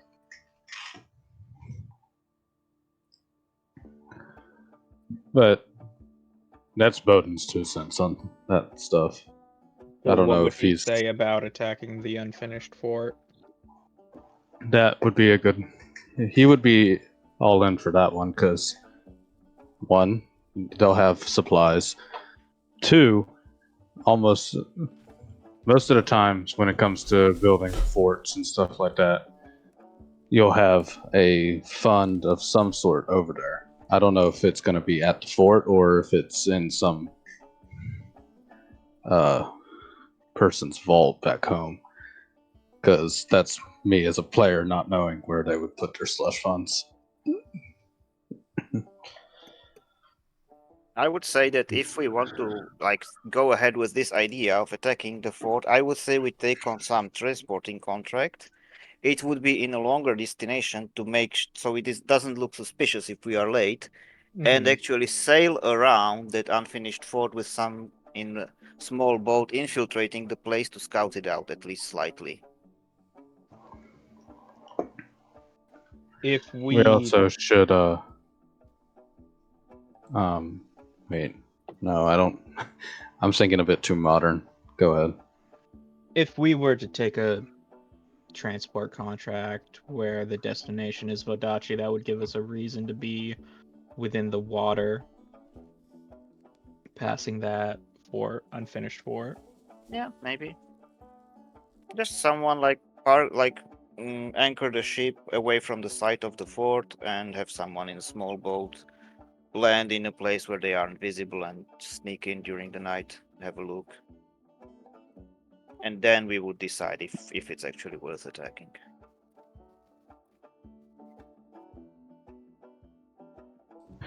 Yeah, there's not real much point in raiding something that doesn't have any loot. Oh, but it's always just the ratio of loot to defenders. Yeah, that's why Bowden would suggest monasteries and stuff like that, because religious icons tend to be made of gold and silver, and monks don't offer much of a fight. At this point, I think Tristane pipes up for a second and says, "What does everyone think about maybe putting aside a little bit of the money we bring back from either selling the stuff we get or the stuff we manage to, take off of the ships and that? Like putting a bit of money aside to when we make contacts in the other ports and that, having some of the people on retainer there, not necessarily bringing them here to be a part of our crew, but just like every time we go into the port, we can go and talk to them, and they'll say like, oh, there's a couple of ships going off down whichever so way, and just keeping us abreast of all the shipping and any rumors that might be of interest to us. Would that not come out of the percentage we already have to pay the island? Well, yes, but I was thinking having a specific little fund there for that specifically, So, are you asking for an additional tax, or? No, I was thinking we could all agree collectively to have, say, 5% of what we bring back go specifically to that fund. That would not be touched aside from emergencies or to pay for that type of thing. I don't have a problem with that. I would leave all spymaster stuff to Mr. Gilligan's expertise. I could probably assist a little bit there.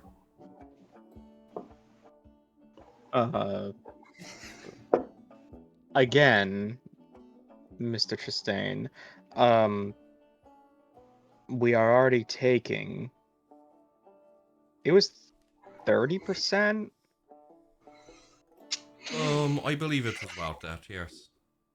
We are already taking 30%. If we want to take 5% of that 30 for this, as in budgeting, we don't actually have a fully thought out budget for the island. If we want to have 5% of the island's budget go towards this, I am all for it. Increasing the tax to 35%, though, I think that's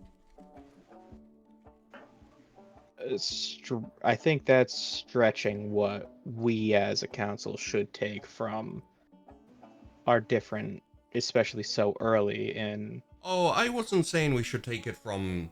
I wasn't saying we should add an extra 5%.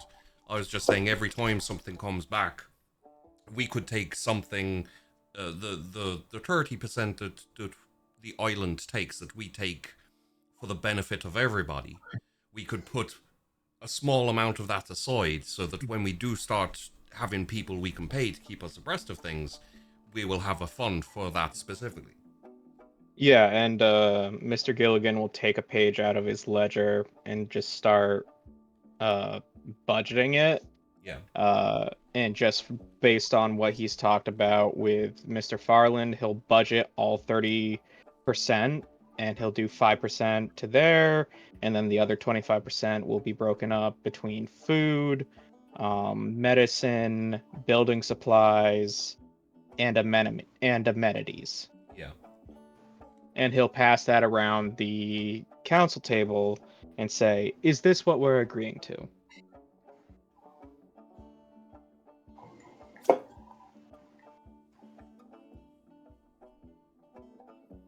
And everyone kind of looks at it, looks over it. Some of them a bit more like furrowed brows than others. You're not sure everyone 100% gets it, but I think. And while it's being passed around, he will explain what to the crowd what's being passed around, the percentages, and what this money will go towards. Yeah.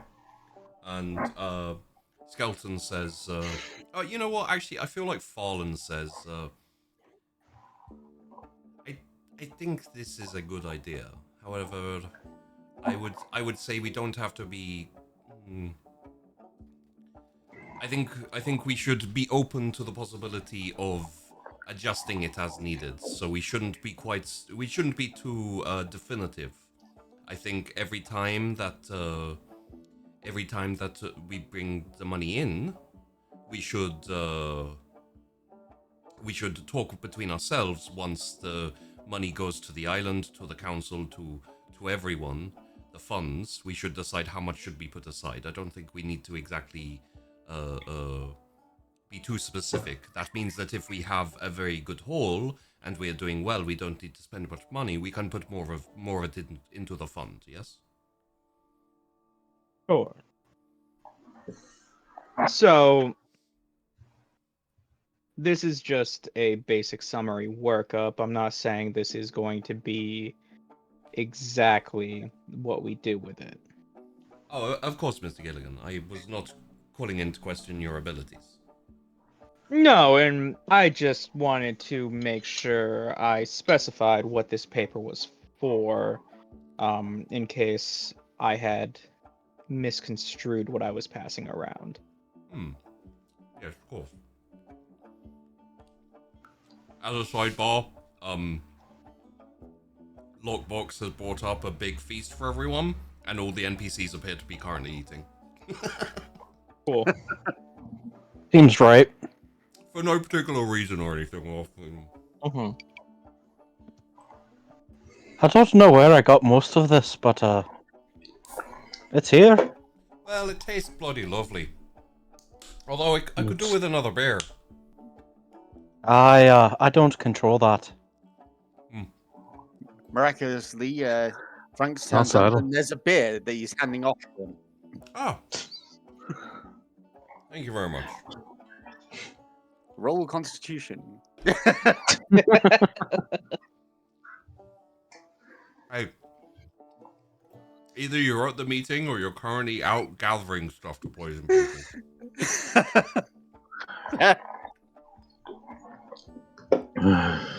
If he did try and have to roll to see if he got drunk, I don't think it would work. Well, so out of curiosity, are council meetings held in the public? Yeah. Yes. Okay, I was just making sure. It's literally like a wood table that is pretty much like a tree trunk. Well, and then it's pretty much anything anyone can find. So it's probably like a couple of the council members sitting on buckets, a couple sitting on like an uprooted stump, and then a couple sitting on like a crappy barrel, like that kind of thing.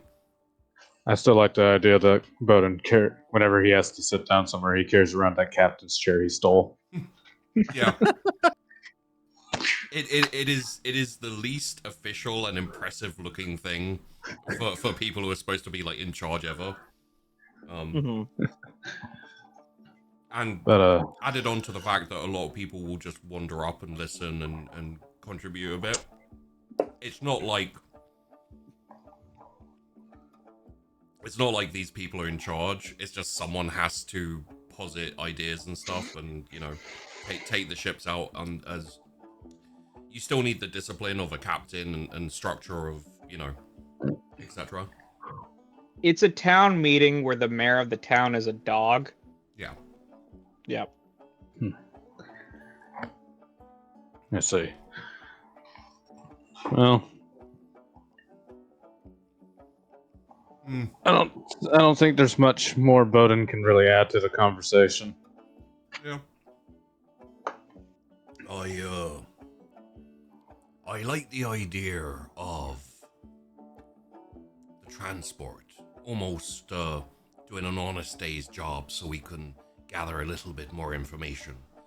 All of us have mostly only been in the Avalonian port, and even that was not for very long.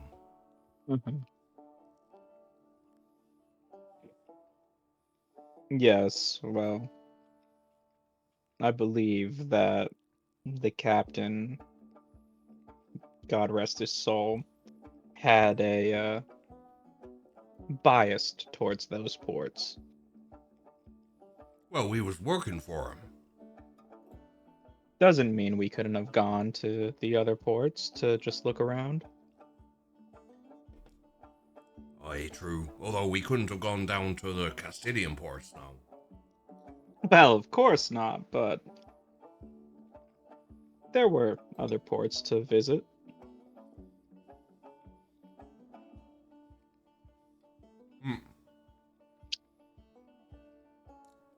For the sake of brevity, and because I feel like you would have probably had this idea and partially planned for it, like collectively. Yeah. So this would kind of be part of the original outing. I'm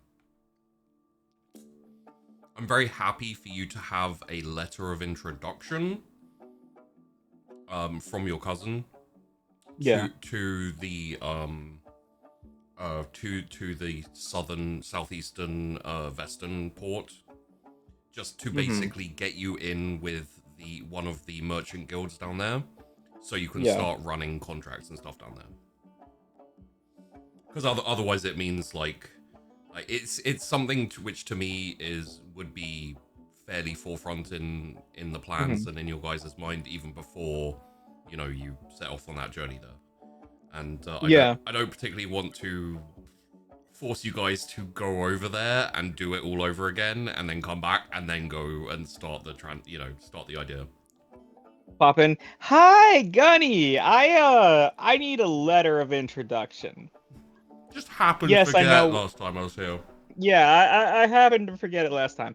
Anyway, thanks. Love you. Bye. Yeah.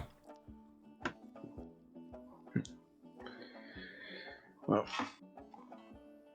but yeah, I'm down with that. I do have some stuff to do on the island first, but I would be down to do some transport missions. Like those, if we do transport missions, I would suggest either Mr. Farland or I lead those. Yeah, I was gonna say, Skelton says, oh, it's a good idea. Who wants to captain it? Who has interest? And I believe, yeah. I was gonna say like Farland. Everyone looks at either you or Farland or probably Brixton. Plus, I can also captain it, just to make sure that it sails straight. But we will definitely need someone in crew who is better at sneaking and espionage work because of the Spanish outpost. Yeah. I would say if I was to captain it, well, I wouldn't captain the ship. I would recommend Jose do that. I lead the merchant aspect, or Mr. Farland leads the merchant aspect, and Brooks And I look through the crowd, who is not currently here, and Franks, who delivered a beer to Tristane, so he is. Hey, what's up? How do you feel about spying on the Castilians?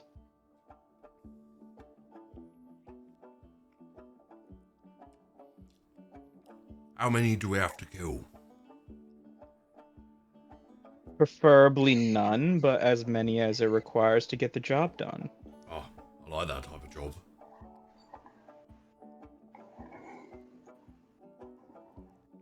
It's doable. So you, I could probably help you lads find some poisonous plants on this island if need be. Just for a backup plan.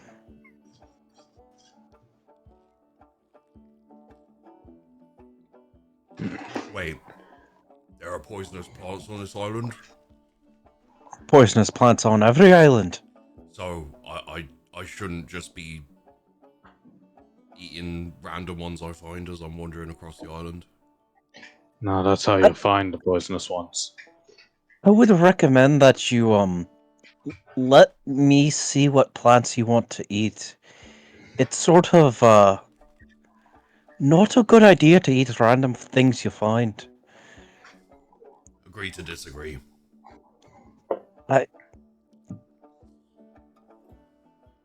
fucking Franks, man. Are you alive? Hmm?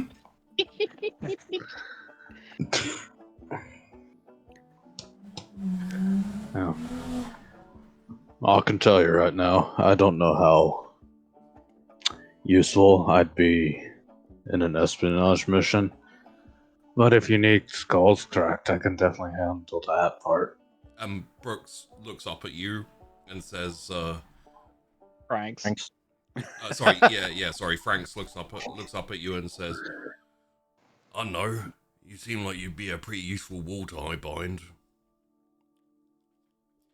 You hide behind me in battle, I'm likely to break your neck. Well, see, that's the problem there is we wouldn't be in battle, we'd be... Okay, no, I'll take it back.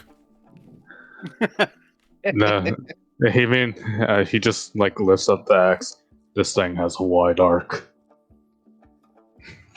I'm sure it does, but we're talking about being stealthy, and I was saying you're so big people would mistake you for a wall. But then you started talking, and Oh, that's what you meant. I feel like I'd be mistaken for a bear. I can see that. Everyone would scream, point at me, and then anyone hiding behind me would be immediately found out. And Franks looks over at Mr. Gilligan and says,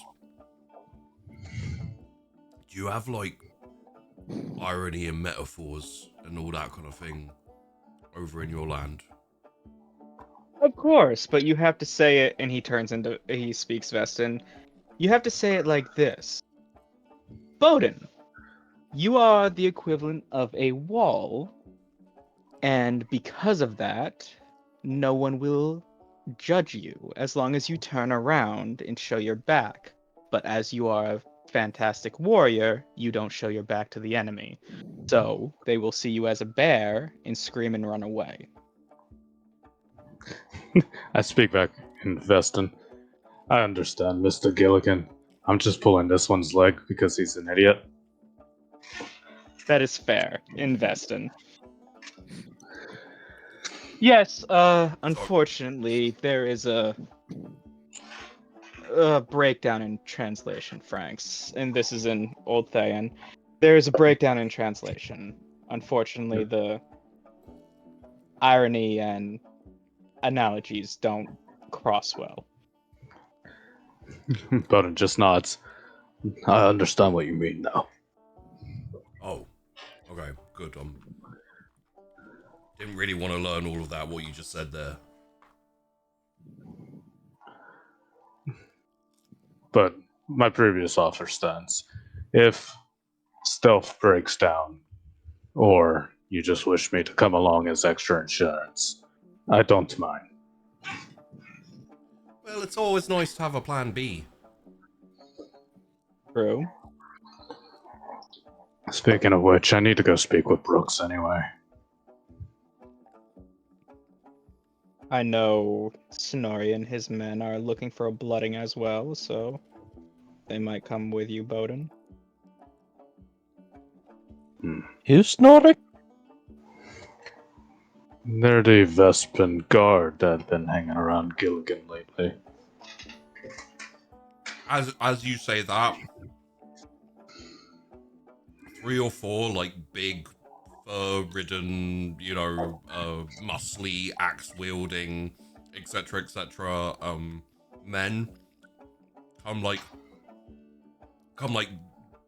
half marching, half dancing past with just a big boar on their shoulders, singing something invested about how great meat is to eat and how they kind of want a beer. Sounds like a fun group of lads. I haven't Oh, I seen them see in they caught battle yet, dinner. but yes, they are good hunters. Very, very, very happy. Yes, I felt that they would be a good addition to the men.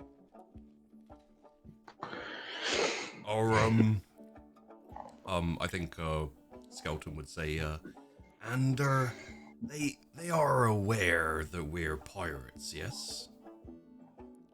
I think they would be disappointed if we weren't.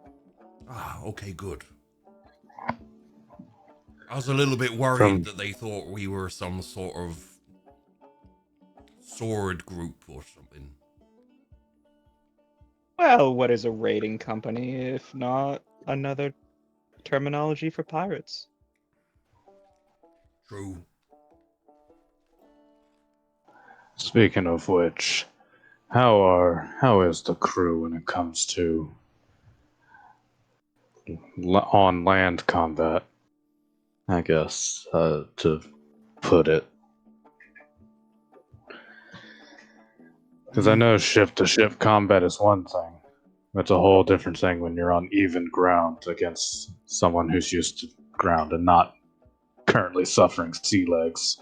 Well, we've got a few likely lads like yourself who are just skilled in the martial, skills. I'd say most of our lads can fire shot, can hit something with a sword, and most of the time it goes in. So, take that for what it is. You're not gonna see a pitched battle from any of our lads here. Not for most of them. Skeleton's definitely going to see Bowden smirk, but he's going to refuse to comment. The idea of Skeleton in a pitched combat amuses Bowden greatly. How dare you? That's Danny DeVito, my friend. Anyway, I started blasting. Yeah. Well. Headcanon. Skeleton has 3 brace of pistols.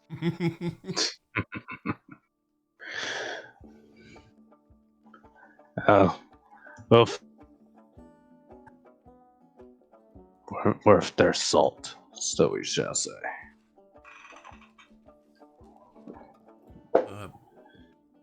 I'm going to go get those lads that brought us aboard some beer, if that's all right with you, Mr. Gilligan. Of course, Mr. Bowden. And Bowden will take his leave. Honestly, sometimes it is actually like talking to a bear as well. Well, the good thing about bears, Tristane, is they're rather straightforward. Oi.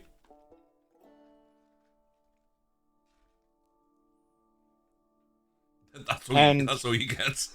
Yeah, and gentlemen, unless we have more to discuss, and Mr. Gilligan will stand up, I do believe I should see to it that my countrymen get that beer. One sec now, Mr. Gilligan. Of course. We had said that we have a couple of possible people to be leading the to be captain in the next expedition, yes, but we hadn't kind of settled on one. I'd say it's pretty much between you and Farland now. Mr. Farland, do you want to get off the island? Uh, I I think as a member of the council, I should start trying to make contacts, and I'm not sure I should necessarily captain this one, but I am willing, and I think I could do a good job for this this specific outing. Yes. Yes, especially if we are delivering goods to the Vadachi port. Hmm. I know a few people, although I don't think any of them I don't think any of them are in this sea currently. Hmm. Their names hold some sway. It's always good to have backing. I would suggest you lead the trade portion of this endeavor, and Don Jose, would you be okay with leading the actual ship, captaining it? Yes, I would definitely want to take at least part of the expedition just to be in the better settlement. But yes, I am willing to captain the ship, the sailing Okay. part of it. Okay, and is Frank still there? Yeah. Franks, how do you feel Brooks would feel about leading the infiltration? I think he has enough difficulty leading himself, but should be fine as long as it's just me and him.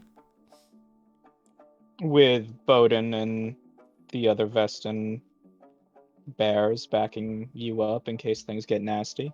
But they ain't with us, right?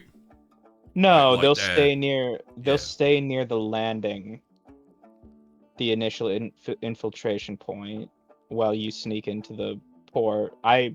I'm not certain about that aspect. That would be up for your group to decide. Alright, as long as we don't have to make sure to hide 4 or 5 giant bears, I think we should be fine. But you may want to ask Brooks when he comes back. Sure.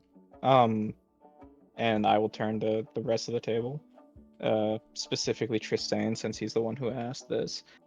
I believe we've just finished the discussion. Right then, bring back some more ale when you come.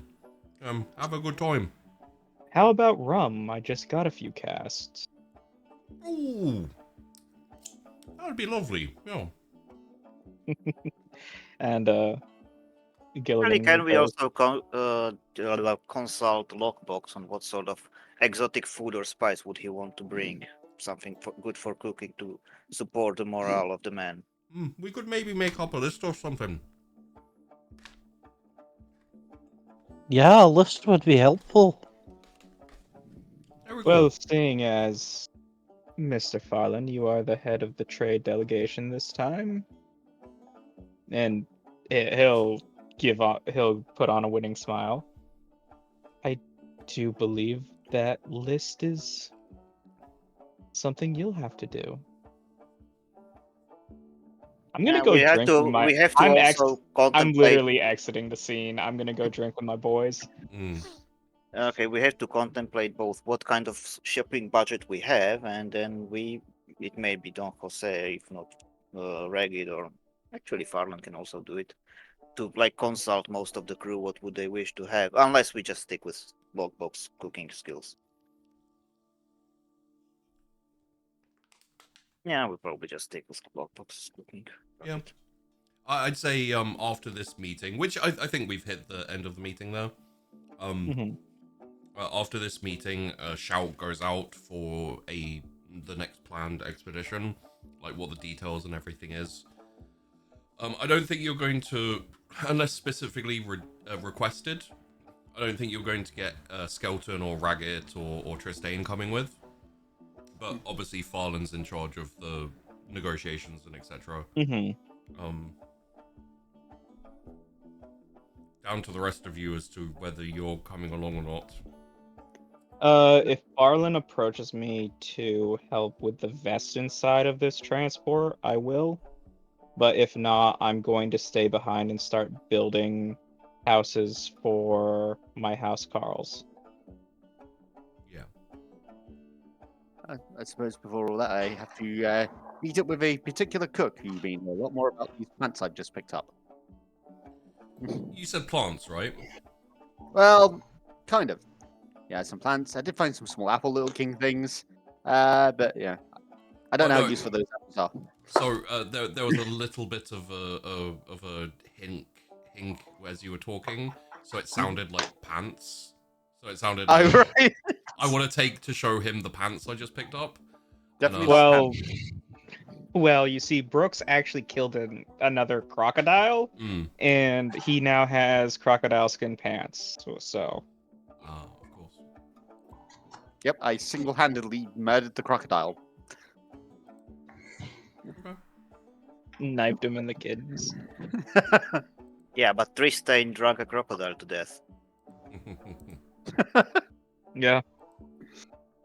Wow, I mean, how do you beat a crocodile in a drinking contest? That's impressive. It's Tristan. He doesn't mess around. Yeah. Is that all you've got, you fucking purse? Well, well, I have convinced him that there are crocodile people on the island, so he probably thought he was drinking against a crocodile person. It turns out he's just having a drinking competition with some of the new crew members we picked up, and he now thinks one of them's a crocodile person. That's He fair. drank that much. So we currently don't have Mr. Brixton and is it just Brixton? No, it's Jaeger and Brixton. Yeah. So I think there's probably going to be another week of downtime before the next outing happens. So I'll drop down the food supplies by point one, you know.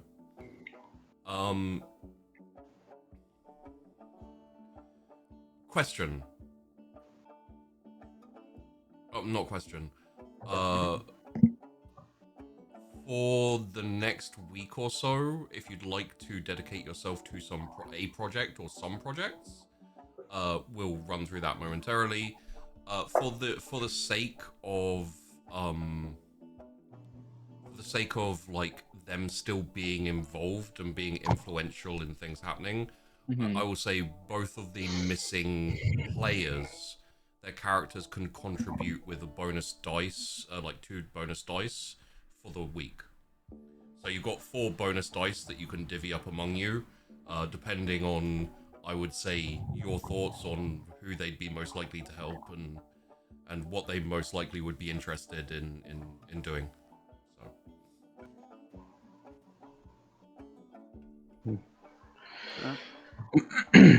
If I like just look at the document, Flotsam and Jetsam, there is a smokehouse written up for Jaeger, so I assume he would be continuing on that. He's helping me on the smokehouse. Yeah, Yes. he said he was gonna help build the smokehouse. He just, I believe he got distracted by resurfacing the ship. Or salvaging the ship, let's say. Yeah. So I guess we are now open for projects. I'm just having a look at through the list of them.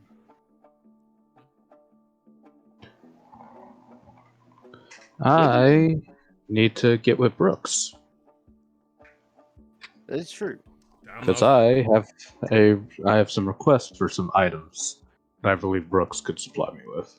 I mean, I was gonna say that's quite quick, but I guess tropical islands are pretty romantic. Yeah. Sheepy, should I put down 5 tons of rum TUN, which is about 250 bottles of rum? Because that's another item I brought back from Vestin territory. Yeah, that works.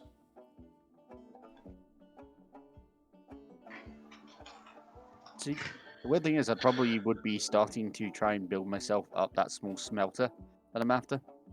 Yeah. So if Bowden is looking for me, he will find me pretty much outside my smithy, cumbling together some rocks to build a smelter out of. Question: do I have to roll something to identify what plants Brooks picked up? I would say not unless you feel like you wouldn't know the plants here. I'd say you can probably get away with just identifying the like.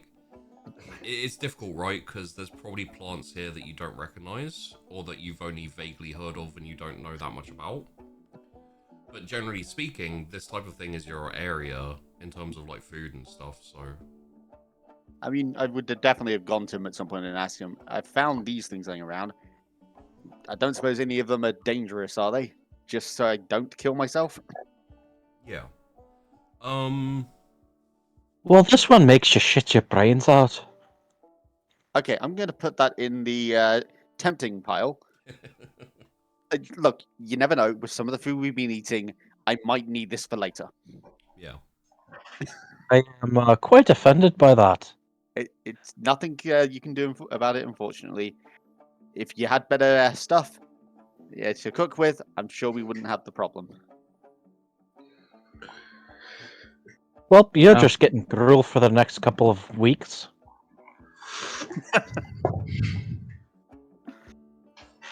But seriously, though, any of them going to kill me? Besides the one that might make me shit my guts out. Don't think so. There are probably a few that there are probably a few that, like said, will give you diarrhea or stomach cramps, make you like put you out of action for a few days, etc.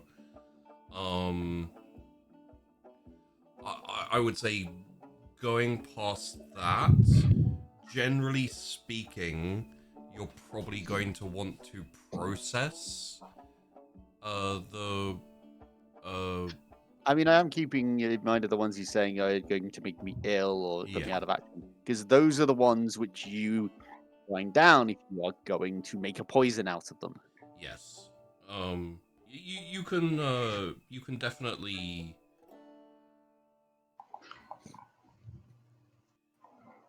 you can definitely have you can definitely have some that will, like, let's classify them as dangerous. But it's really not likely that they will kill anyone unless that person is already like injured or you also probably have a couple that are like mild headache cures and like, you know, just vaguely a little bit anesthetic. I can't remember. Anesthetic. Anesthetic. Yeah. Nothing high grade or like, oh my god, this is amazing. Just, you know. Like, I mean, yeah, I'd have to turn anything into something high grade. yeah. Well, unless I was to literally find, death apples somewhere on the beach, and yes, they do exist. Yes. Apparently. Which would mean Which would probably mean if I touched them, I'd start to get blisters. But... yeah, you probably a more useful way to go for poison would be either looking for lizards, reptiles, that type of thing. You might be able to find a few of those. So more venoms then. Venom or poison. Like, I would say you've all heard stories of like using some toads or some frogs or lizards or whatever. Like, some of them secrete poisons, some of them produce venoms. So that's generally the easiest way if you just want to kind of caveman it essentially. But yeah, in terms of the plants and stuff, you'd need either to start studying up on this area and distilling, like what to distill and how, or find someone who has the knowledge already, which may exist. You know, who knows? I don't know how much my background in assassin will tell me about making poisons, but probably not that much. So, given Brooks's background, my guess would be is he didn't make his own poison; he just bought it, right? Yeah, I mean, hell, he's kind of made his own weapons, but not his own poisons. Yeah. So poison frogs are in South America. Yeah. Yep. But it might still be able to find like either sea snakes or etc. Yeah. And I'm essentially saying like, when I say in terms of finding poison, like for example poison frogs or whatever, if you head down in that direction, you happen to be in that area and you find some, like just keep it in mind. You might be able to. Just lick it and you'll see. Yeah, you might get a vision of pretty colors. You might get hell. Because let's be clear, Brooks is not going to heaven. I mean, licking some toads could also have you seeing hell anyway, like just with True. the hallucinations and everything. Hey, I mean, for all you know, all of my targets were deserving it. Yeah, you never know. Were they? I mean, sure. One was a father of 3 and donated regularly to his church. You don't know what church that was. Yeah, it was an evil church. Yeah, it was the Church of England. Oof. Hey, I was gonna say Scientology. That too. That's not really a church, though, is it? It's just a cult that it's actually just a money laundering organization disguised as a cult. Alleged. I mean, the Scientologists will come for you. Yeah. Excuse me. Allegedly, it's a money laundering organization disguised as a cult. Oh, Shifty's willing to go against the Beehive and the Swifties, but Scientology, too much. Shifty? Swifties.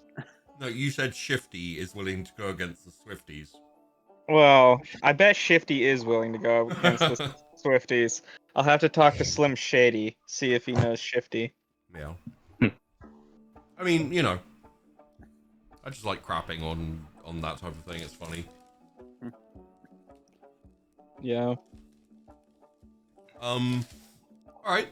In that case, I would say the gathering would allow you to either have another project on the go, or because unless you're going to try start just testing randomly, or etc. It's really down to you, but you could do another project if you want, or you could work on just trying basic, call it like basic alchemy or basic bitch, kind of like mixing and stuff to figure if you can make anything.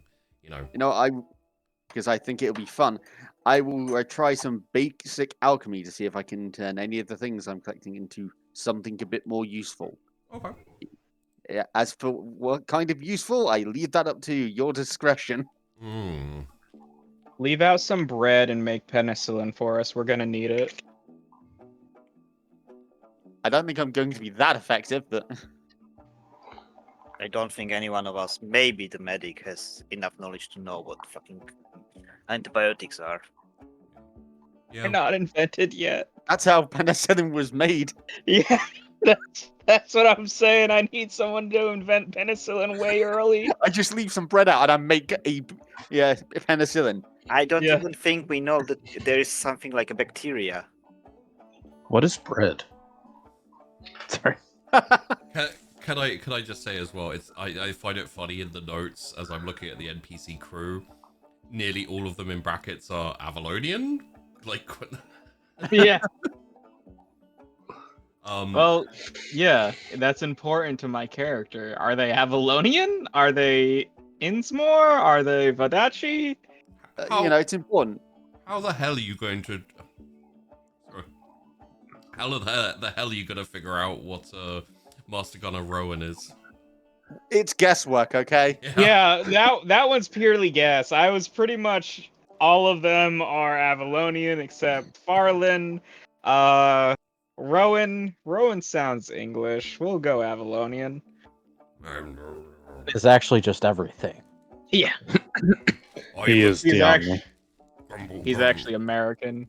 grumble, mumble, grumble, grumble. I'm a little bit of everything all rolled into one. It's So like a you're up. burrito. Actually, he's fuck, Indian. Yeah, Yeah. from New Delhi.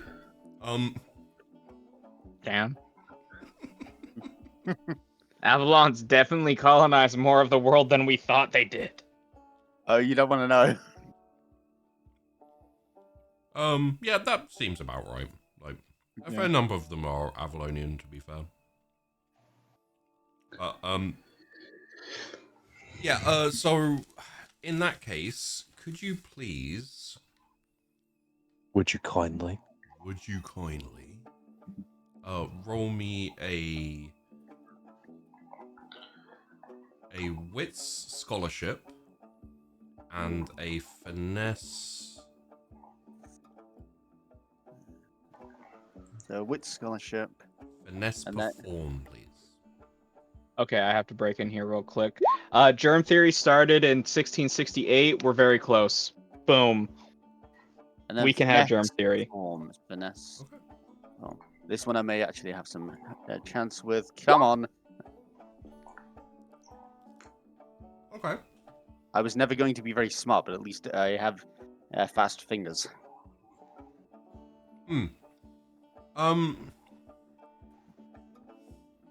I don't think you make anything that really, like, really manages to become much of anything. I would say, if you would like some distilled uncorking, as it were. I'm not sure if anyone's going to get that, but essentially diuretic. But I mean, some distilled uncorking could be useful. yeah. Who knows what that's going to... Yeah, you never know when you're going to need a diuretic. I mean, look at it this way. Yeah. If you're eating tack for a month, you're going to be thankful for that diuretic when you get back. Yeah. Yeah. But yeah, I would say like if you'd like, just I mean, if I put enough of that diuretics into some of these drinks as well, it's a very effective way of moving them away from a larger group. yeah, I'd say you can feel free to add into your notes or whatever, just like some diuretic, some bottles, distilled, etc. Wait a minute, Brooks. You're gonna kill a man shitting. I mean, why not? Oh, Isn't there a Crusader Kings plot to kill someone on the toilet? yeah, you got a red hot poker up his butt.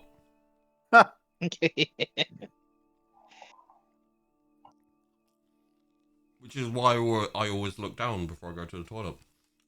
Yeah. But mostly that's because of toilet dragons. So Fuck is a toilet dragon? it's a dragon that hides in your toilet That's- and attacks you when you poop. It's Remember, a snake that crawled up your England. pipes. They're in England. They have the fun cryptids. Hey, we have cryptids like no, Slenderman's German. I thought you were going to say Slotman. I was like, We have Slutman. We have fucking Mothman and the Jersey Devil and the Wendigo, okay? We don't have fun cryptids. We have Yeah. let's hope I empty this magazine into this thing and it dies cryptids. no, most of us don't empty magazines into anything, so we need stuff we can stab. Yeah. Yeah. When you were mentioning toilet dragon, I thought it was like Welsh dragon hiding in the toilet, but I guess it isn't. Wow. I mean, to be fair, dragon was the first thing that came into mind. It could be anything. Toilet spiders, toilet snakes. I think rats actually literally can go through toilets. Hmm? Oh boy. Toilet Scotsman. Oh man. That's a film That just- reference, if anyone gets that. I mean, that just reminded me of the song "The Drunken Scotsman," which is a banger. Oh, Yeah. I was thinking of Train Spotting. Oh, that too. Good movie. Oh. Troy, I have a request for Brooks. Oh, well, before you do, one sec. Just to finish Oh. off. Mhm. However, Brooks, you didn't roll too badly with the first one. So I will say, I mean, my ship was not great. feel free to put on your advantages as an extra one. Beginner distiller. Essentially, you don't get any knowledge of what you can make, but if you get the information, you may be able to start distilling it. Okay. And also it might help. The practice may help with Lockbox if he needs help, like making booze or anything along those lines. So. What is this? Kingdom Come Deliverance? He's about to make some fucking marigold potions. Well, Damn right. probably more like. He's probably more like going to end up making Hangman, but Belladonna root. no. Hangman is a type of alcohol. 1 drop on your day. Ah. Like, I've got a long way before I get to that level of poison here. That's not poison. That's alcohol. Yeah. Yeah. How many illegal, air quotes, stills have been set up around the island to distill alcohol? Yes. 3, at least. I think it would just be the one currently speaking. It's just the one in the chef's longhouse. Yeah, fair. Just purely because everyone's been busy and you haven't been low on alcohol, so they haven't tried to like ferment the coconuts or something. Man, coconut Give me rum's time. great. Coconut rum's great, y'all. Oh yeah, I'm saying the second that you guys just have a bit of a drought and end up not being able to buy much booze for a while, like literally everything is gonna start getting distilled and they're going to try and drink everything. Yeah, it's not coconut. It's coconut crabs when I am worried. Yeah.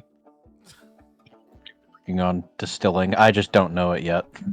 Yeah, just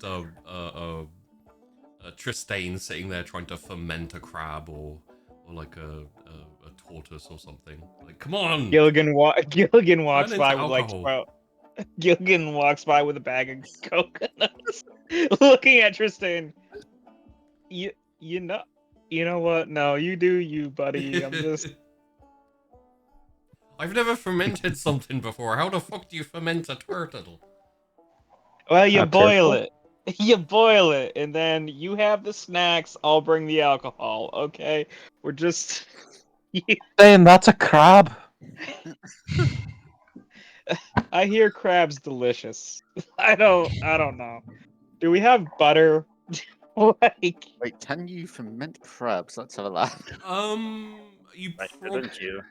you probably War crimes. you probably don't have butter really, but with the we got sheep. I Do was they gonna produce say milk? yeah.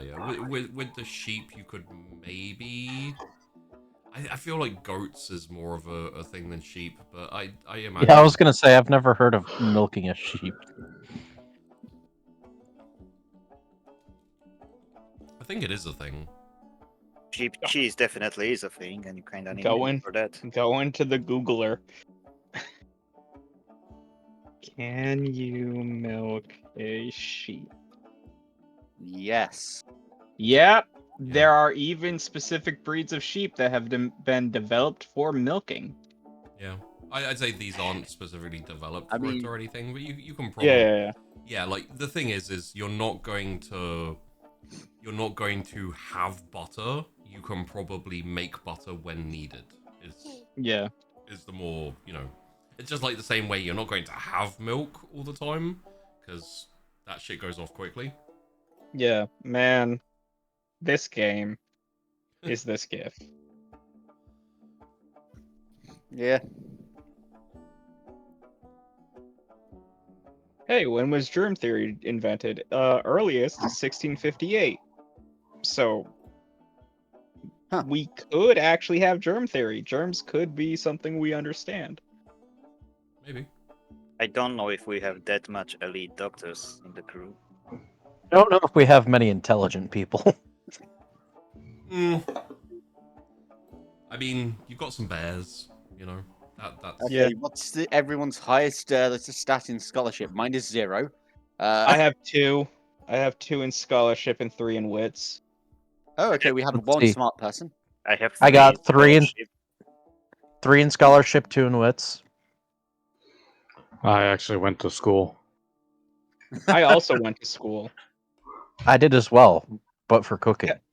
No, technically speaking, every Vestin person knows how to read and write because that is a huge thing Vestin men and Yar did yeah. for That their being said, my population. scholarship is 0. It's weird, like the school burned down like a day or two after I started attending it. I don't know why. Oh man, that sounds rough. Your Jarl should have rebuilt that. It My all happened school- when the teacher was like, okay, now I'm gonna teach you to read. Yeah. What harm ever came from reading a book, they said. Little did they know. Books are used for kindling. Yeah. Ooh. So I would say with that you can it's a project that will take up a decent amount of time. I think you can probably still assist someone else if you'd like, but not too much, you know, like Apparently, a large bear with an axe needed me for something. yes, apologies, I did interrupt that. Brooks. You're Oh? busy sticking 2 stones together? Something like that. What's up? I need you to procure me some items. I think they'd be right up your alley. I'm listening. If you can... Perhaps I need 3 plants. You need 3 plants. I need hensbane, fly hamrick, and panther cap. Okay. Oh, sorry, not fly hamrick. Fly agaric. I'm probably going to regret asking this. Why do you need those 3 plants specifically? They're ritualistic plants of my homeland. You would most likely know them that all 3 of those are highly poisonous. Yes, this is why I'm wondering. So you need 3 highly poisonous plants for a ritual. I'm assuming. Well, I'm guessing it is for a ritual, right? He looks at you very, very curiously. Yes. Is that pause in game, as it were? Yes. Okay.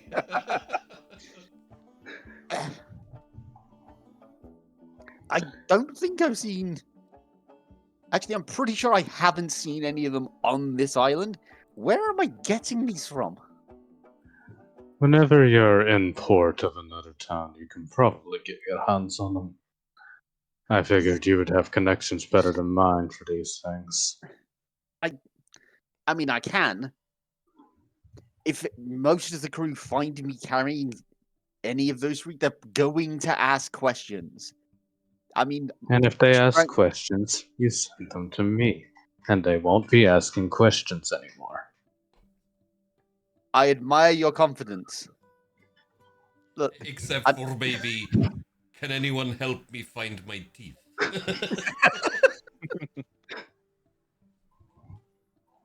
okay. Next time we end up going to a port, well, it may be easier if you just come with me and actually, no, wait, no. It's better that you don't come with me. In fact, not being near me when I ask for these things is probably a smart plan. Probably. Most seems to be But rumors around that I'm going to I believe, start a mutiny, as it were. If you're worried about that, no. It's not for anyone in particular. It is for a ritual. Okay. I mean, look, if you were going to start a mutiny, if that was your plan, it's fair enough. I'm not going to stop you. I'd like a bit of forewarning, but I will not stop you if you decide to. But just make sure to tell me first, so I can be the other side of the island. What's wrong, Brooks? Why are you? Are you afraid that I'm going to start something? If for I'm some more reason concerned Bowden's of the coming a amount little of closer. damage that you would do when you do. I mean, I've learned it's usually a good idea to stay at least 3 or 4 feet behind you whenever you're in the front line. You might want to increase that distance. But have you increased the length of your shaft since last I saw you? No, Brooks, you shouldn't be talking about another man's shaft like that. But anyway. I was gonna say, hello, is this actually a romance blooming? Let me play Barry White real quick. But let's just say you would not want to be near me during the raid if I can get these items beforehand. Okay. Well, I will help out a little bit here. Unless I'm given some form of like fairly compelling reason, I kind of feel you're not going to find them on the island at the very least. Oh, I absolutely am not. There's no way in hell they're going to be laying around. We would No, have if they were on the trouble. island, Bowden would be looking for them himself. I Yeah. imagine I would have spotted at least one of them by mistake. Yeah. Because and odds are I will probably know someone in one of the ports who can get me them. I'm also not expecting that to be cheap. Bro, Yeah. you have to go to one of the Vestin ports. He's looking for the Berserker items to go into a Berserker rage. I mean, you could get a couple of them from most places because poisons are useful, and there will be people everywhere that will sell them. But all three is odd. Any of them also rather suspicious. Fun. Yeah, the real question is, does Brooks know about the Berserker potion? He probably knows Or does the he? 3 poisons, and he's thinking, "Wait, why do you need 3 poisons?" Which elephant are you trying to kill? I mean, if you'd have asked for one of them, he probably wouldn't have batted an eye. But 3, What did Lockbox do to piss you off? Man, Sheepy, how many Berserkers did I hire? Out of the 5 House Carls I have, how many of them are gonna want to do this drug with Bowden? My guess would be none. I'm just not sure how prevalent it is. okay. The question is, in the how current many of day them- for the Bowden. setting. Yeah, Bowden's quite an old soul, so he would know of the Berserker and considers Berserker state a holy state. Mm-hmm. I don't know still a how holy old state if the you apply it guard with are. beer? Sorry, Is say it again. is it still a holy state if you apply it with beer? It's actually usually taken with alcohol. Ah. In that case, they'll never know. Either way, Brooks, do you think you can get these to me? I'll owe you a favor. I know how keen you are on people owing you favors. I can get them. I'm not expecting it to be easy or cheap, but I can get them. I have some treasure stashed away. I can help with that. Fair enough. Just don't tell anyone else you're trying to get these things. That's why I went to you. Although if I hear Frank's mouthing out about it, you won't see Frank's anymore. He's smart enough to only, mop up about the pointless Smart and Frank's are not 2 words I would put together. stuff. Oh, isn't that the trick? Everyone thinks you're stupid, so no one pays you attention. Hey. Fair. Either way, you want some help with your smelter? That would be helpful. I could do with just rendering some of these useless things down into something that's worth an edge. I don't have any real plans. I'll help. And with just that, I think I'll help with Rook's smelter. Okay.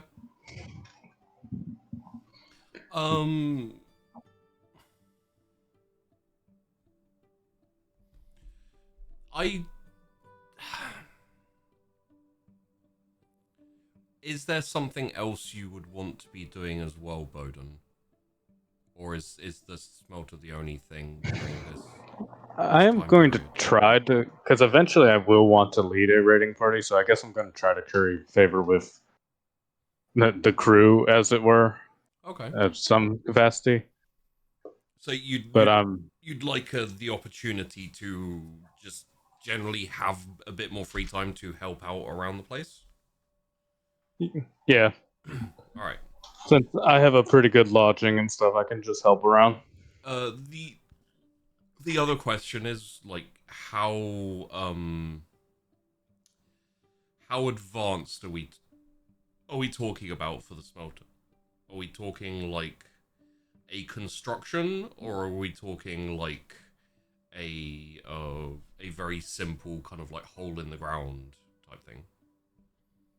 I'm definitely thinking more. Well, it's that thing of going to be more of a actual construction because it needs to be able to melt down some of the tools that we have, which are no longer of any use. Yeah. So that at some point you can turn it back into a useful tool, which you could try to do in a smaller one in the ground. It's just not going to be anywhere near as effective because you need to keep throwing fuel into these things to get them hot enough. Yeah. I will be right back.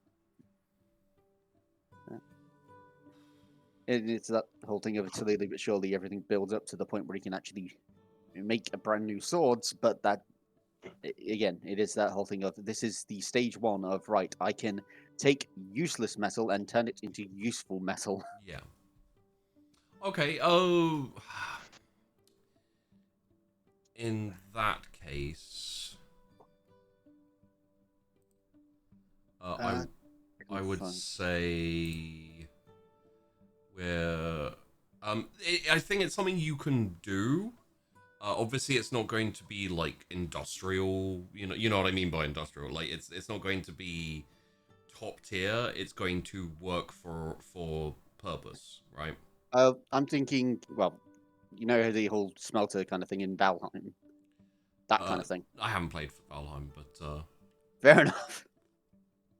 Yeah, pretty much just rock built, kind of stone built on top of each other, so you can yeah, throw decent kind of brick stone oven type. yeah. Dealy. Yeah. I mean, Okay. not something like a whole building as such, just something made of stone that you can throw all the materials in and get something useful out of. Yeah, I'd say it's definitely it would definitely be decent enough to kind of like bring things back down to base, as it were. So like smelting down iron tools and etc. Like that type of thing.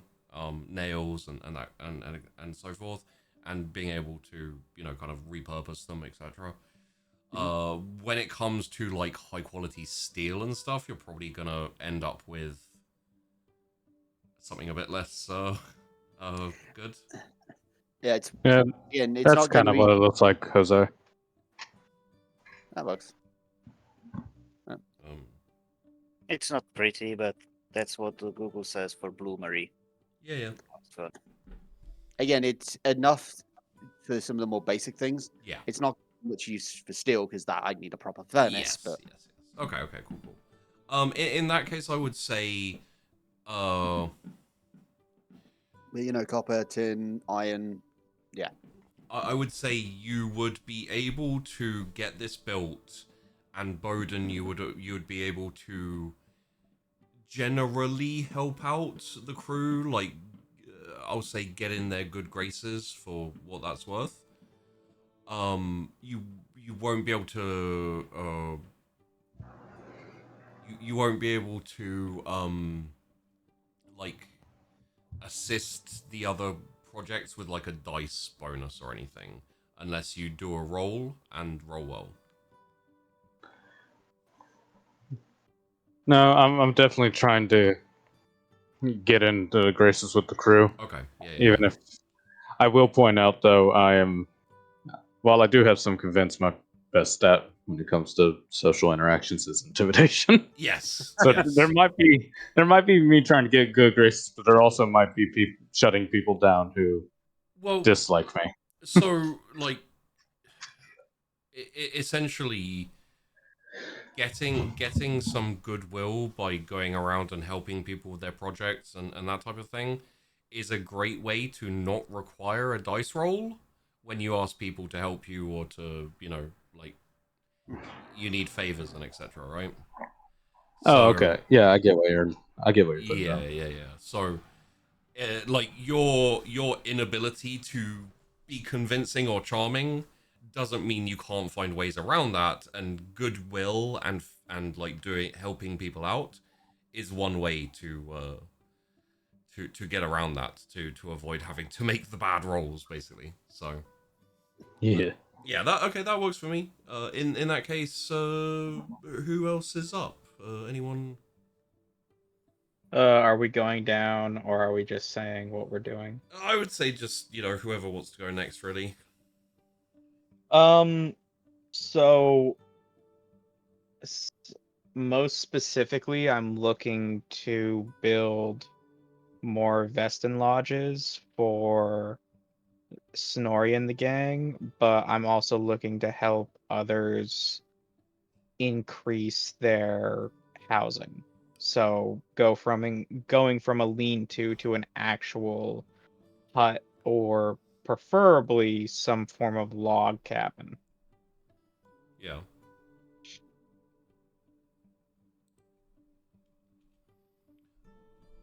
And that's what Gilligan's going to do for the week.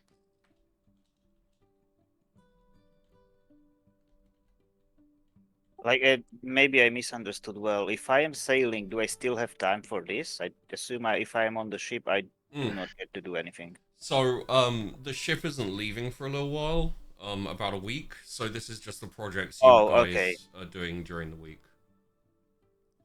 Yeah, so then I continue salvaging the ship. Like, by now, I'm hoping to achieve the fact that it is no longer rotting in water. We will hopefully be able to pull it completely out of water. That's all I want to achieve, that it is no longer rotting in water. Okay, I would say for both of you, for those goals, I don't feel like you need to make a roll for that, because it's essentially that's the project that you're focusing on. So you have enough time to get that done, essentially. Does anybody approach me about anything else? Because I will be open to helping people. I think I think the only person left who would require help, or might approach you, would be Lockbox. Depends what his project is, really. I also have to ask, how much time does that take? Because I would like to go over those logbooks Bowden brought me. You can go over the logbox, the logbox. You can go over the logbooks, in the evening or during like dinners, lunches, downtimes, etc. So you're saying I have to roll to seduce Lockbox? Yes. No. Okay. No, that succeeds automatically. You just have to say you like his food. So I would say, you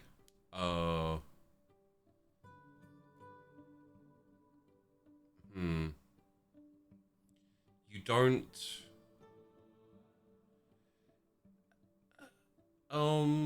You probably would have to roll for the logbooks just to see if you can, because it is going to take you a bit longer, seeing as you're focusing on the other things. So you don't have to roll to see how you do with the Veston housing.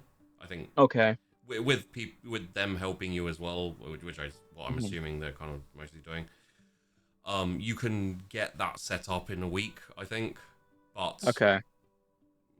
that would mean that it's going to be harder to find time to like focus on reading logbooks and Yeah, and the getting. log, I'm fine with that, and I just want to know what to roll. But Yeah. like, my primary focus is on housing for Yeah.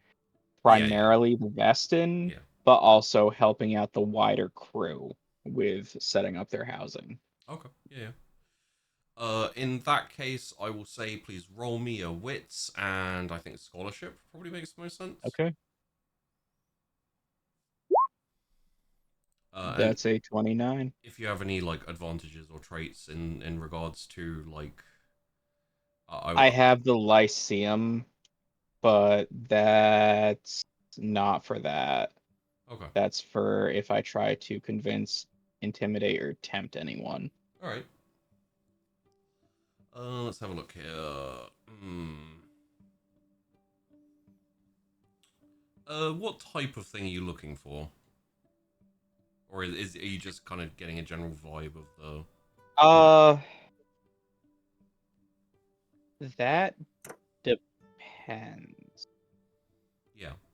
If there's like a primary trade route that is because I have a background in being a merchant, right? I know the big trade commodities here are sugar, are whale oil, are things like that, right? If there's anything that mentions those, that would catch my eye, but for the most part, I'm just looking for general information about what this ship's captain did, what kind of trade routes he knows about, Yeah. the names of any merchants he might be in contact with, um, anything I can use to advance the goals of the community as I see them. And how I Yeah. see them is, yeah, we're starting out as a pirate collective, but ultimately we want to build an independent colony.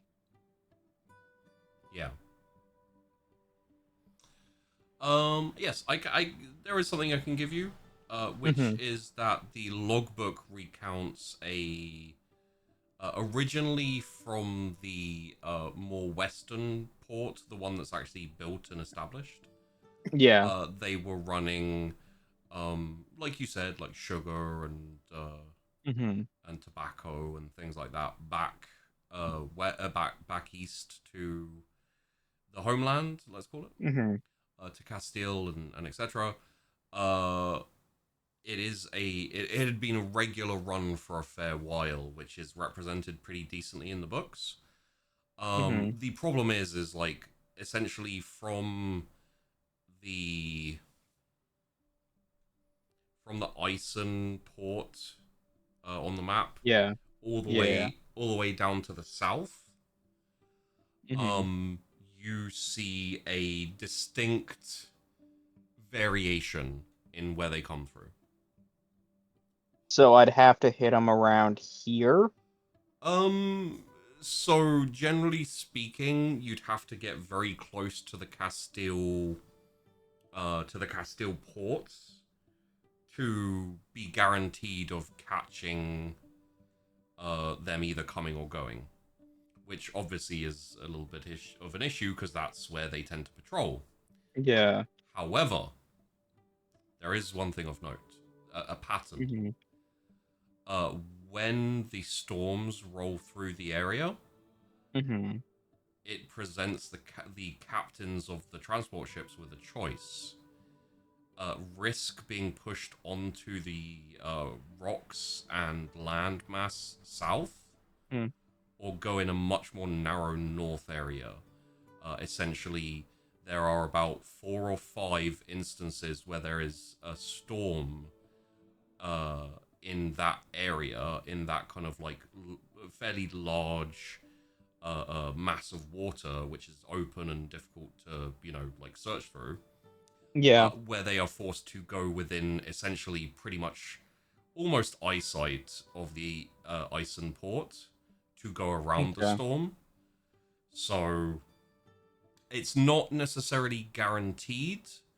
It seems at the very least the Castilians have a tendency to avoid the storms to the north. As in, like, they avoid storms by going to the north. So if there is a storm in the area, kind of like to the Here.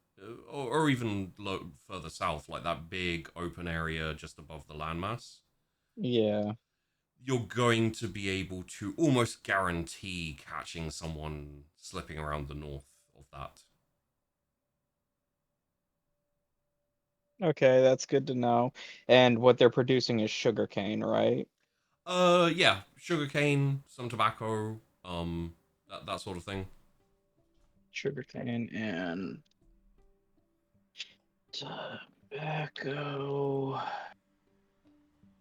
and varied trade routes they take. Okay. If you would like a general idea, Mhm. the Castilians are like uh tobacco, sugar. Okay, that's what they primarily trade in. I'd say tobacco, sugar, uh, and also probably like maybe a few spices. Okay. So they haven't moved into the New World yet where they gained their so the Spanish moved into the New World and they gained the monopoly on silver, Yes, and pretty gold to a much. degree. Yeah. Gold less to a lesser extent. It was really silver that they really gained a Yeah. bonus of. The Vadachi are like tomatoes, uh, Okay. Yeah, so tomatoes, they've gained vanilla. so the Vadachi have actually gained. That means that Vodachi have actually gone into the New World where they can get tomatoes, Or um, traded with or yeah, traded with the indigenous peoples. and then started producing it on the Yeah. nearbys. Okay. Yeah. Yeah. The I can't remember what the French are called. The Montagnais. Montaigne. I don't know how to actually Montaigne, pronounce the word, but it's probably in the Montaigne. Montaigne. The Montanians. um, Montanians, the bastard French. The Montagnese, yep. I would say probably chocolate, uh, Oh, interesting. tapioca. Because with where chocolate's produced, that's actually more south. Yeah. That's interesting where there are. So they would. Yeah, okay, you're giving me a lot of ideas of how to pirate these different ports and the ships leaving them. The Avalonians, we're talking corn, potatoes, Mm-hmm. Mm-hmm. turkeys, etc. Again, indications that they've probably been to the mainland, at Yeah. least with some expeditions and traded. Like what I will say is, generally speaking, they're not going to have, they don't have the presence really to Mm-hmm. push into. They merely Okay. have the beginnings of ability. Like you can land with one ship and trade, right? Yeah. So OOC, you're making Potato very interested in exploring this area, right? Yeah. I with the fact that the other nations are exploring it, I now want to explore it. But Gilligan, you're making him very interested in looting these ships because these are rare items he's never seen before. Yeah. Like, what is a tomato? What is a potato? What is corn? Like, these are all new. Sugarcane, well, he knows what sugar is. He assumes sugarcane is just an item that creates sugar. Yeah. Uh, what are these new interesting items that have obvious trade value because they're being transported. Mm-hmm. Yeah, so Gilligan's super interested. Definitely gonna look at rating these ships because he knows the general value of sugar. But when we get more established, I want tomatoes. I want corn and potatoes. I want chocolate beans. Yeah. The Western don't really specialize in everything. They more specialize in trading for everything that everyone has, and Yeah. so and They bring the resources of the old world to the new world, pretty yeah. much. The Ison actually, interestingly, have not really got a corner in the market on anything. They do have an agreement with the Western that the majority of this big land here is open, is the purview of the This island or yes, like the southern? no, well, so I would say the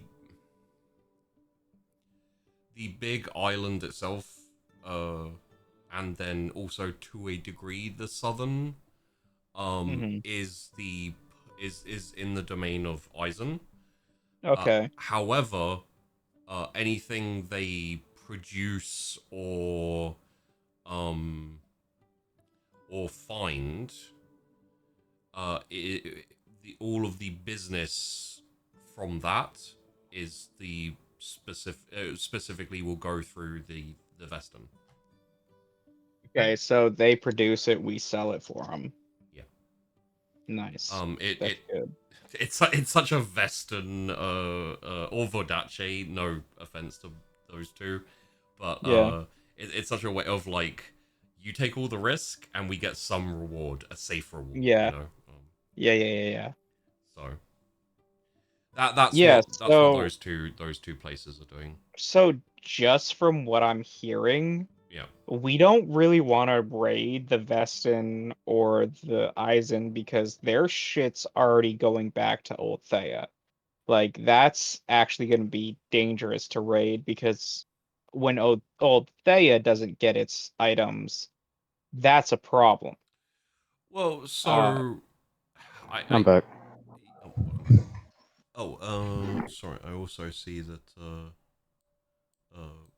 blind is Blind has dropped and returned and now is waiting. There we are. apologies. I wasn't looking at the Discord. It's fine. Do you have some connectivity issues? No, my bed is slightly falling apart because something came loose and it keeps shutting my laptop. Oh, okay.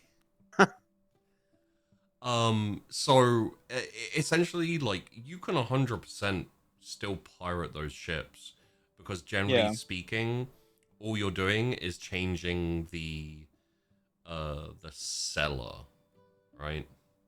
Okay. So like, if generally speaking, So it's let me just ask a question because this yeah. might make it faster. So if we pirate an Eisen ship and sell it to the Vodachi, that won't necessarily cause a conflict because the Vodachi will just sail past the Vested port and go straight home.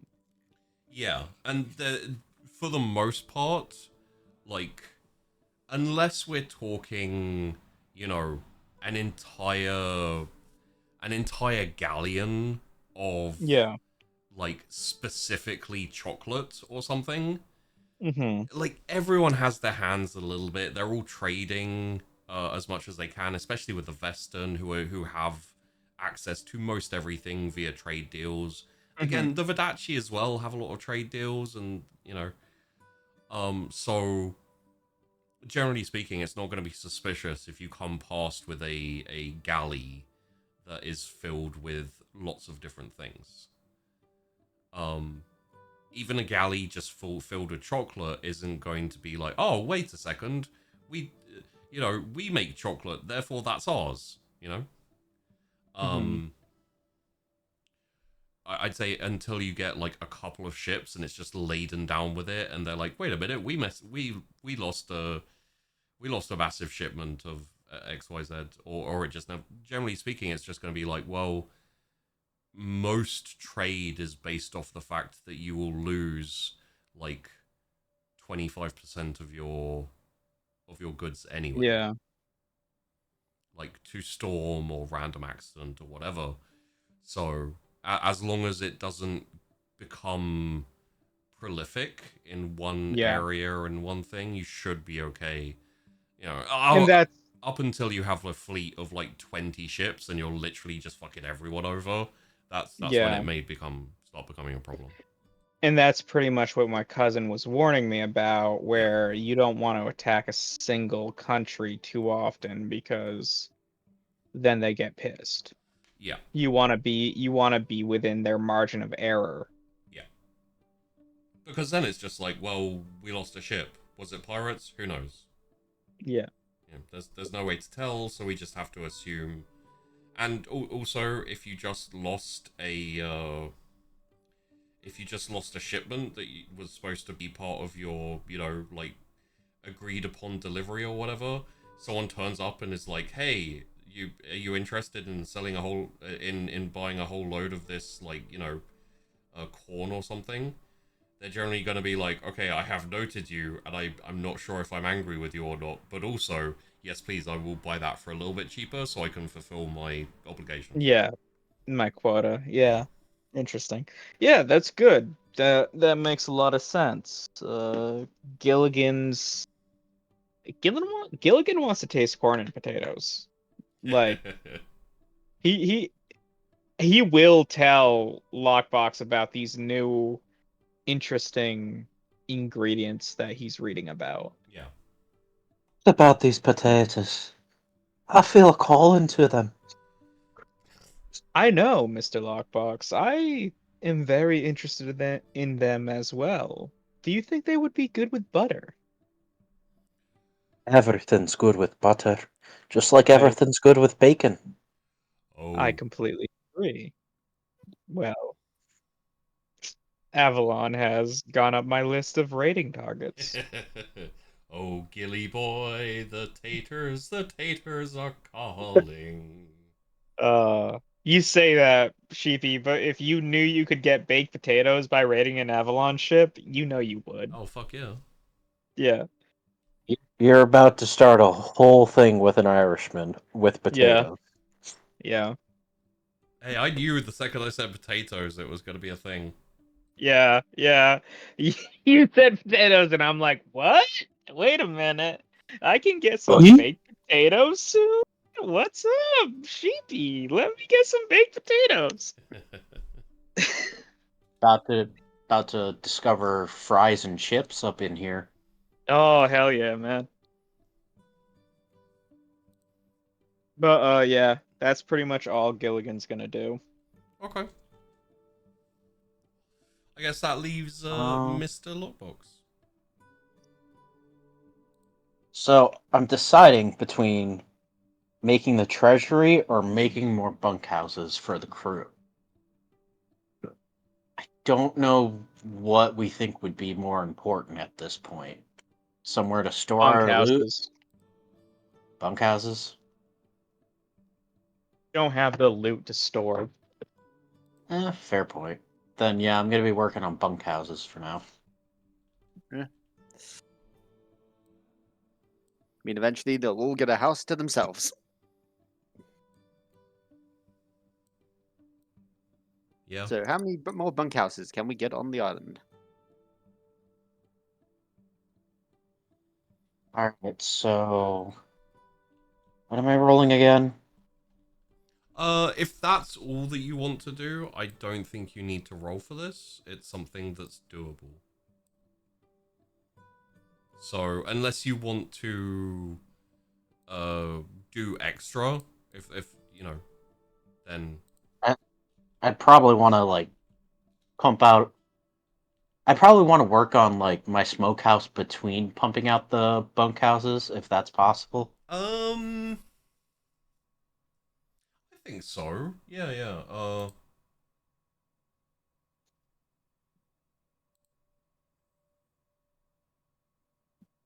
You can I would say, oh, I can never. I should probably write down exactly what like building, etc. What type of roles? I think is it. Did we say perform was the? Yeah, it was Yeah. performed because Yeah. you kicked my cooking off of that. Yes. Yeah, Yes. it was So- supposed to be a survival role, but yeah, we used it for building. Yeah. So perform finesse. I would say. It's a. Give me a perform brawn for the log houses, and give me a perform finesse for the smokehouse because they're slightly different.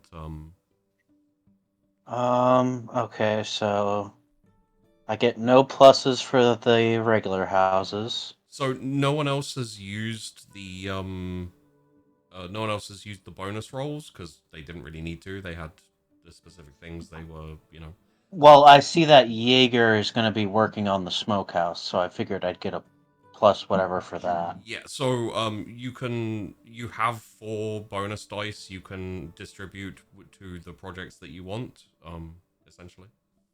Does anyone care if I do 2 and 2? I don't. All right. Everyone else is like, Go I already got ahead. my shit done, so I'm good.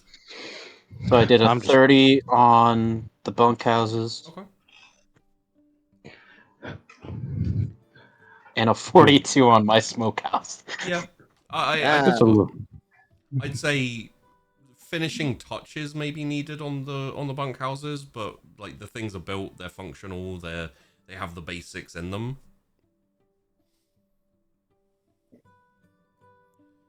So yeah, you're those are either finished or finished enough that they function as the thing, and in preceding times can just be finished off as a matter of like an afterthought. So Basically, as needed, we can finish these bunkhouses off. Yeah. They're like that housing development that always seems to be building another house when somebody else is in. fun fact, I actually have the ability as GM of seeing into the future. If you look at the voice chat, I have posted up what the future holds for this crew. Yes. Hell Yeah, yeah. 100%.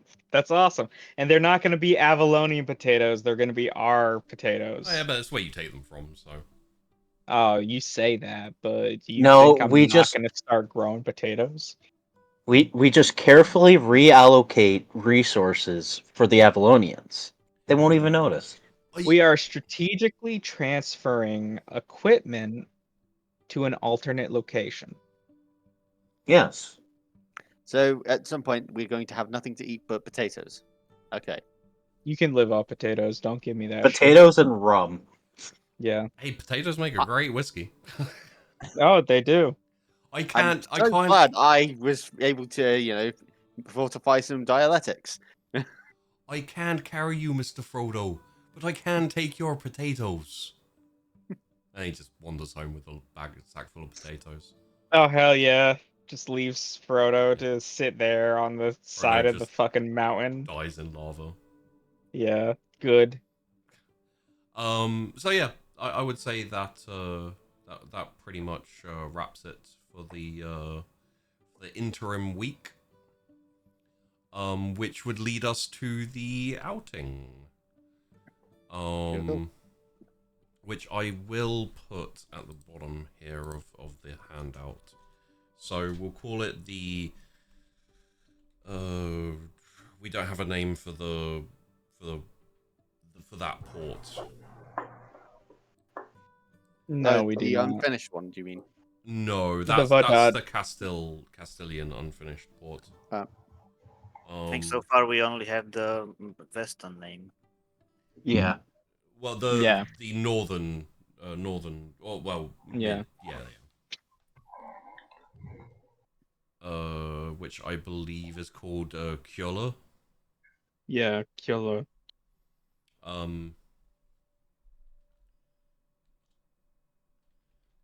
Let's go with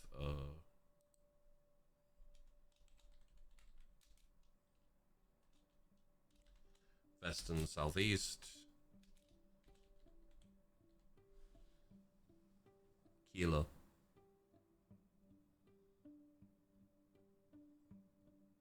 I mean, don't all say boo or yay at once. So, yeah. This is for the. This is going to be the. We'll call them expeditions. Mm-hmm.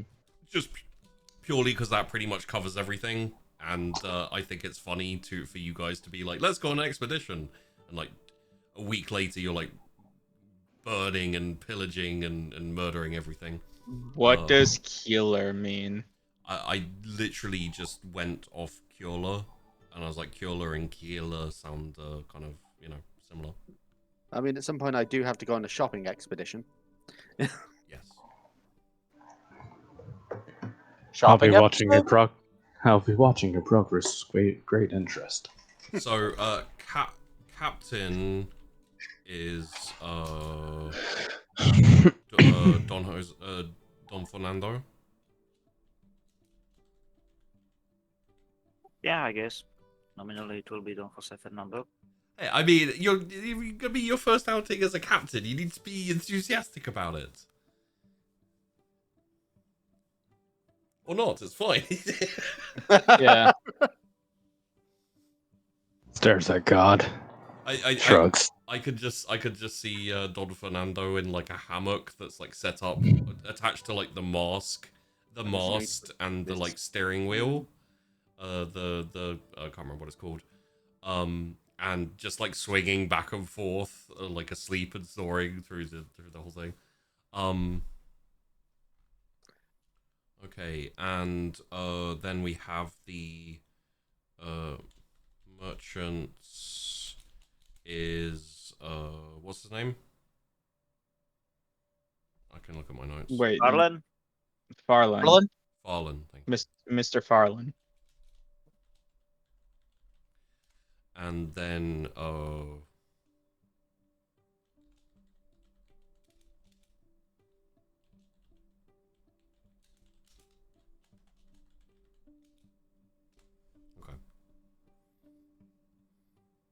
So the trip should take you I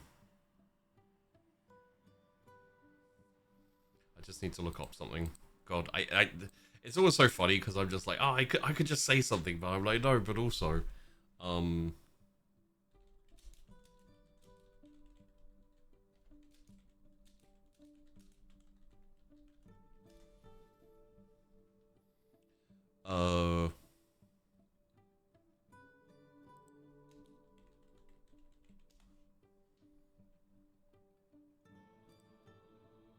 man can't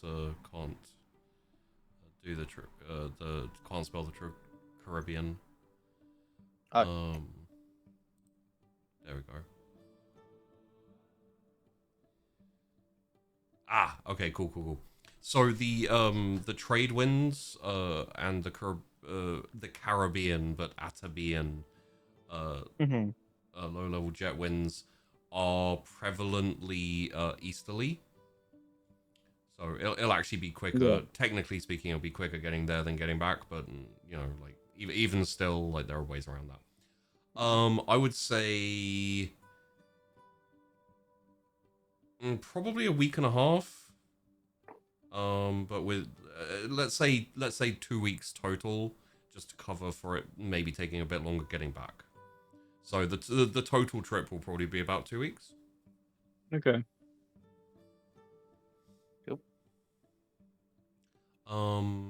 Time specifically requested. I think Lockbox is going to stay behind this time.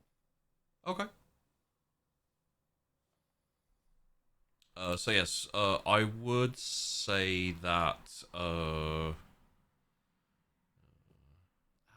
Farland's kind of popular.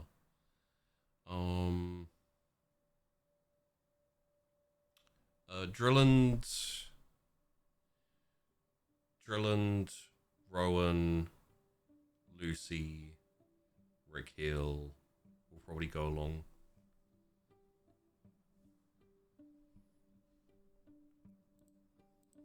How much crew do you want to take along? It's only supposed to be a transportation, Yeah, I don't so think we need many people. as light, like the bare minimum of what the Lucky Lucine. Actually, that's a Don Fernando question. Sorry. Yeah, I would also keep it relatively low.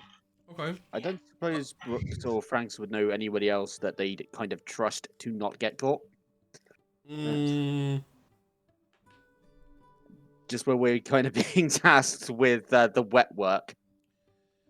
I would say like, you have hung around with the crew long enough to have picked up the vibes of anyone else in the same type of like, you know, etc. with you. So you could probably if you would like. Brooks would probably try and pick out a couple, well, probably no more than 2 other people to take along with them. Okay. Again, it'd literally just be a case of, yeah, 2 people who he knows aren't going to get caught when they're told to sneak around somewhere. Okay. Yeah, but I assume like the sneaking detachment will be like at most like 5 people. In that That's case, why I'm saying no more than 2 other people, because yeah, small numbers just gives him then a couple of other people to use so that he doesn't have to go everywhere. I mean, it's information gathering, not an assassination. So it does mean he needs to basically cover as wide an area as possible, but also then not wanting to get caught. In that case, you definitely like two people would definitely be doable amongst the crew that exists. There's always going to be people who are a bit, you Uh, know, He dodgy. will grab 2 other random people who are particularly good at not getting spotted. Where are they from? Okay, I mean, I don't want to go for Fadachi. Avalon. We're going to go for at least maybe Fadachi? Maybe Yeah, one. Fadachi. They have a bunch of knife handlers in Fadachi based I on the mean, original lore. I suppose. I mean, he'd probably go for 1 Castilian and 1 Vadachi. Okay. I don't know why a random Castilian, but I'm going for a random Castilian. If you tell me why. Language. Wow. That language. They remember everybody has old Thayan and their home language and their country language. Okay. Oh shit, I'm doing it again. Never mind. Don't listen to me. So you have Berto Benini. Yep. Which I'll give me a sec here. Am I mixing up a location and a language rather than actually? Huh? No, for a moment I was thinking, am I confusing the language with the place? I'm not. It's fine. Roberto Benini. You use the same name generator I use. Yeah. Oh well, that's the background. That's not the. Yeah, you know what? Unlink that. If you want to go sort out the other name, I'll fix it. It's fine. Oh, thank you. If I- And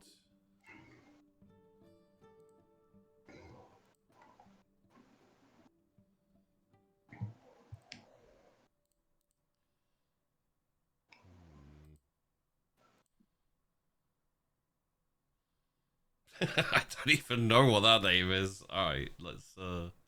Let me read it. Oh no, I already Deleted it. Macario Andres.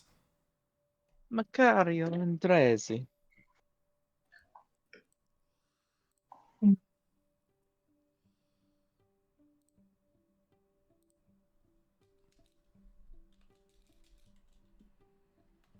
Oh wow.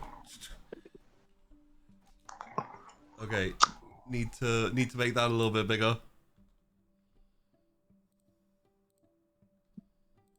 Oh no, no, no, there. Yeah, okay, that's still tiny. Control Shift V. There we go. Panini and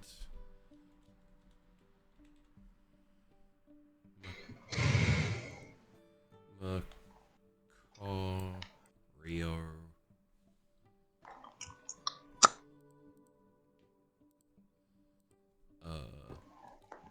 Oh god, this is just all going terribly. Can you tell that I didn't get much sleep today? I'm sure you can't. I got loads of sleep. And Makari. BP not getting sleep? I don't believe it. Well, the weird thing is I went to bed later, but I woke up at the same time I have been, so I just cut out like 2 or 3 hours of sleep. That sounds painfully regular.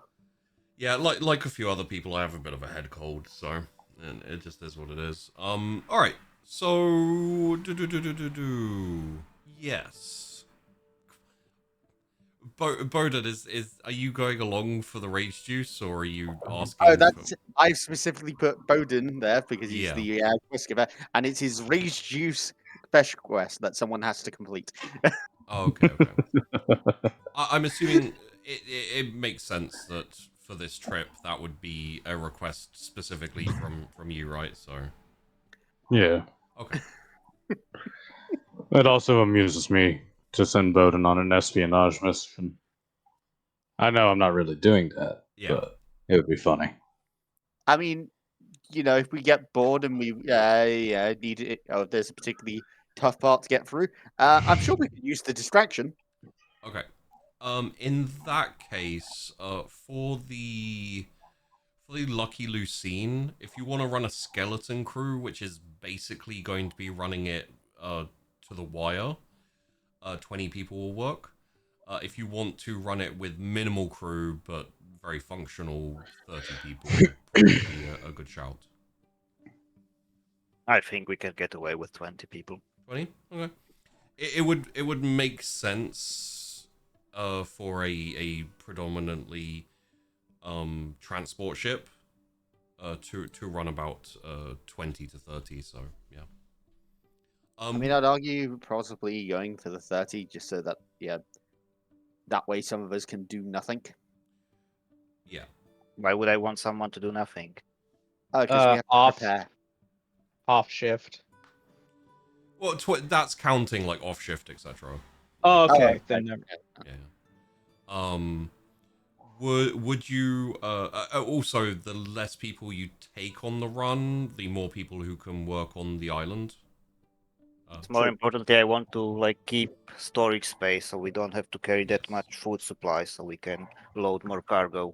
You also have the time, if you so want, to take some of the cannon off, so it looks like it's running a bit lighter armed than it usually would be. That's probably a good point, but I don't know if if it would look too much out of place if we have 12 guns. 12, so the Lucky Lucine is a warship. Oh, okay. It's not a big warship, but it's definitely 12 guns on a ketch is like we either pirate hunting or we're a warship, etc. Yeah, Bit okay, suspicious. Okay. Yeah, okay, we'll limit those. Okay. What do you want to go down to? Whatever sounds appropriate for unarmed merchantmen. Okay. 4 maybe, or maybe 2. I don't know. I'd say 4 to 8. You could probably split the difference, say 6 to 3 on each side. Yeah. Okay. It will also make you a little bit faster. Maybe cut down the time. I'm going to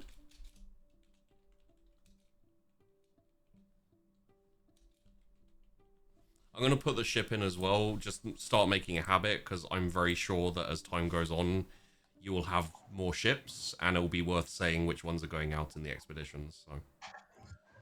So Captain Fernando, how does that expedition look to you? Are you happy with that? Yeah, we have food supplies. You said that the trip was supposed to last 1.5 weeks or something like that. Yeah. I was gonna say 1 week and a half. I would say it depends. The trip there, I think, will take a week, max. Um, I was thinking that it would be 2 weeks there and back, but then I remembered that you were probably going to be transporting to another port. So Yeah. So we have a bit more. Let's take supplies. Yeah. Also, let's take a bit of a reserve of the supplies. Okay. We have fewer crew, so yeah, we can take more food. Yeah. I Well, will.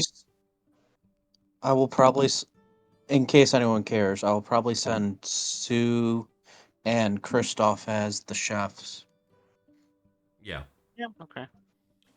You can probably take I'd say like a week's worth of supplies, like island supplies, and that will last you like 3 weeks, just in case. And with rationing, maybe even a month. So you'd be pretty well covered for that. I would say just 2 or 2.5 weeks supplies. Okay. Also, like if we don't have guns, we don't have that much gunpowder, so that is like appropriate. But we still have some small arms, probably more than usual for the wet work too. Although I hope nothing. Oh God, no guns. Yeah, not with wet work. Knives only. They're leaving their guns behind. Well, knives and What's an axe? What's an axe swords beside and the large etc. axe? Or sorry. What about hand Yeah, I axes? will be specifically making sure that they are not taking guns with them during what's supposed to be wet work. Yeah. Well, again, preferably no one dies. Yeah. If someone has to die, it's going to be very quietly. Yeah. No one dies except the people that need to die to complete the quest. Okay. Listen, That is reasonable. A You quest can't can be be found completed out in if there's- multiple ways. you can't be found out if there's no one to find you. Yeah, but what's True. the point of raiding the fort if they kill everybody? Then the Ideally, fort's raided. ideally the fort does not get put on alert that someone is scouting them. I'm just Mhm. thinking, if we manage to kill everyone in the fort, do we even need to raid the fort? Yeah, have probably fort, not. everyone. No, you just signal the ship as it goes by to pick you up to be like, no, just dock. Just dock. I mean, look, four of us could probably kill everyone in the fort. It's just going to take a while. So Yes. everything. Oh, wait, 1 sec. With everything set up and fastened, and the cannons taken off, and the cannons that are left kind of spread out and set up, you are ready to set sail. Captain Fernando, you start shouting orders, and the crew start running up and down. The sails are unfurled. People get to their positions and start tugging on ropes and running up and down. You are seen off essentially with a cheering and singing from the rest of the pirates left on the beach, and head out of the bay, and everything. The weather is quite nice. The clouds are nice. The That's There's definitely some pretty nice. clouds. yeah, the wind is decent enough. And the weather is the seas are fairly calm, but fine. I mean, we are sailing against the wind, so currently less wind is probably better. You're actually sailing with the wind. The prevailing winds go east here. Oh, they go east, right? Yeah. Okay, then we are fine. The winds go east to west. Yeah. Yeah. I mean, we can always back against the winds anyway, so. Yeah.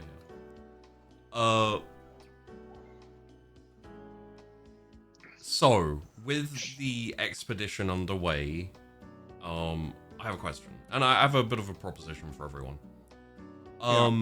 Because there are a couple of us who are a bit under the weather or sleep deprived, and etc., etc. I think we've hit about 3-4 hours ish at this point. usually we go on till about midnight my time, which would be like another hour, maybe another 2 hours. How does everyone feel about, because this is obviously going to be a bit of an undertaking, how does everyone feel about putting a pin in it here and then reconvening maybe halfway through the next month for like an additional 2 hours, maybe 3 hour session? For me, Yeah, it's fine So by what me. are you talking about the next month? Because from September. yeah, that's what I mean. What dates? Because from the 13th, 14th, 15th, and 16th, I will not be able to join at all.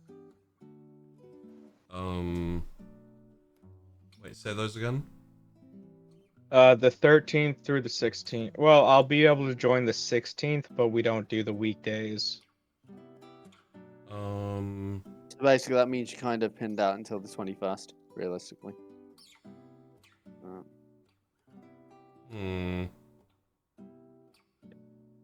Which, if we do the last Saturday of every month, that would be 2 Saturdays in a row for That'll be the Sheepy. 20th, yeah. What about the 7th? I can do the 7th, yeah. Let us say then we'll go for the 7th. It may be open to changing to the 8th, depending on recording. Essentially, the Dragon Riders recordings tend to happen on a Saturday, so... Yeah, I have that weekend free. It's just the next weekend my best friend is turning 30, so we're going somewhere to celebrate. Very nice. Oh. Yeah, does that work for everyone? Yeah. Yeah, this is fine. Let's go. I'm trying to pull up my schedule real quick. Yeah. I don't have What a days life, did so you it's say good for again? me. Well, you're also not going on the expedition, so it probably won't be too like as important. There'll probably be a little bit of island building, but you can always leave behind some like instructions for what Lockbox would do if you like. And I'm Oh, just gonna Sheepy. break dance in the middle of the island. yeah, What day did you say? 7th and 8th of September. 7th I'm free. I don't know what I am on the 8th. Well, the plan is for the 7th, but as I said, if there's a Dragon Riders recording, I won't be able to do it, so... I won't know what I'm doing on the 8th until next Thursday. Okay. Well, as everyone seems to be cool with it, let's pin things here, and we will revisit it when we do the next session, and do the expedition. Well, as someone who's healthy, y'all need to stop being sick. Drink some orange juice, get some sleep, take care of yourself. Yes. No.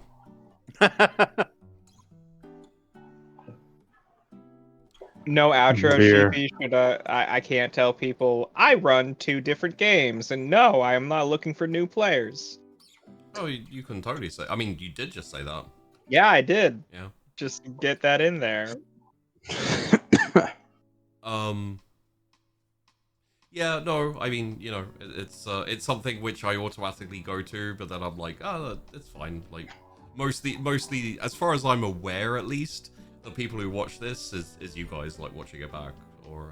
Oh, but I actually send people to watch it. Also, yeah. join the Patreon, my friends who are not joining the Patreon. Go ahead and join it. Well, yeah, why have you joined the Patreon yet? Yeah, don't you understand how much it hurts him when people don't join the Patreon? Yeah, dude, you need to join the Patreon because then you could join me in this cluster. It's not a clusterfuck. Okay, this Give me a couple amazing. of weeks, I yet. can make it one. The plans are in motion. It means we can have some rage juice, and then I'll be poisoning everyone. yeah, I get the feeling I'm gonna be poisoned with rage juice at some point. I'm gonna be honest. I'm super worried about Bowden and Rage Juice. Yeah. As long as you don't confuse the rage juice and the shitting juice. Okay, how about we just put a little bit of column A and a bit of column B. We see what happens. No, Brooks. you You, want need to label that shit. So you're saying that you want to induce rage shitting in a literal bear? Yeah.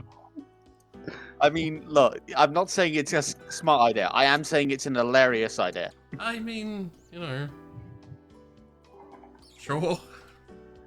I mean, there he is going into a raid and he can't stop shitting himself, as he's running in. Yeah. Shouting things No like one "I'll wants to soil fight your someone pants." that's shitting themselves. That's just another level of crazy. But yeah, no. Essentially, there are there are a couple of other ideas I have. If you guys end up, who knows? Could be 10 more sessions, could be 1, could be 500 more sessions. Like, once you guys have decided you're happy with this campaign, I have a few other ideas for a couple of others. Like, possibility of doing something in the overgrown world could be interesting. So TB, if you put me in the overgrown world, I will be the laziest asshole ever. There is a region for that. yeah. Yeah. So we know where you want to end up. Oh, absolutely. I want to be in the cherry blossom. Orchard time. Yeah, yeah. I'm Funnily just enough, gonna pick some fruit. I don't think I've seen this one yet. I Yes. think that's one of the ones that's on my watch list that I just haven't done yet. Oh, okay. Yeah. I'm going to be. It's fine. You could spoil it all you want because I will probably not remember. Bowden, it's fine. Bearded, I will half-heartedly recommend it, but I am a select few. I have already decided I will be a crackhead fox. Okay. Okay. So yeah, I guess we'll say as always, a fun session, guys. Mhm. Looking forward to the expedition and to seeing what you manage to figure and where you end up going. Probably gonna transport. What would be funny is if you end up transporting building equipment and resources to the Castilian, to the new Castilian. That would be great. I No. actually wanted I've- to go to Vodace, but Oh Yeah, yeah, I imagine I've- you'll end up like either Verdace or the Montaigne, but I'm just saying it'd be funny if you ended up. Yeah, that's Farland's negotiation role fucks up and they end up going to Castile. And it's just like, fuck, well, there goes the infiltration idea. We just look around now. Yeah. Good news, when we raid it, we can steal a bunch of building supplies too. Fort is Negotiate. never gonna get built. That's honestly the plan, in my opinion. Like, let's burn that bitch down to the ground so it doesn't get built. I don't I need do. I don't need more Castilian military in this area. I do need to ask Sheepy a question at some point. Okay. Well, I'll tell you what. I'll just say, that means that those of you who are watching the game on the Patreon, it's free to everyone. Like, it's not just the patrons who can watch it. So it's an open view. Yeah. Hope you enjoyed, and there'll be 2 next month, I guess, which is quite fun. We're gonna turn this into a show. Oh. All right. Sorry. Slowly but surely. Off. I mean, you could do this as a podcast. Yeah, maybe. Yeah, I mean, you could do it as like it's something, because I did consider putting it on the extras channel. Mhm. I didn't want to put that kind of. It's not really like pressure, but I didn't want it to, like, the extras channel to turn into just like Patreon games. or like a VOD style, feeling like a VOD channel or something. Mhm. I have some ideas for the extras channel, which I'm hoping I can end up doing. So we'll see. Yeah, I mean, don't put us on the extra channel, but if you... Okay, I can't speak to everybody else, but if you put us up as like a podcast, I listen to a bunch of Shadowrun podcasts, and we play like a Shadowrun podcast. People fuck around, talk a bunch of shit. Yeah. Like, it's not super professional, but we generally keep, like, in the zone. Yeah. I mean, if anyone's seen Avernus and what they do, we're still, at least we're coherent. Yeah. Yeah. All right. I will end it here.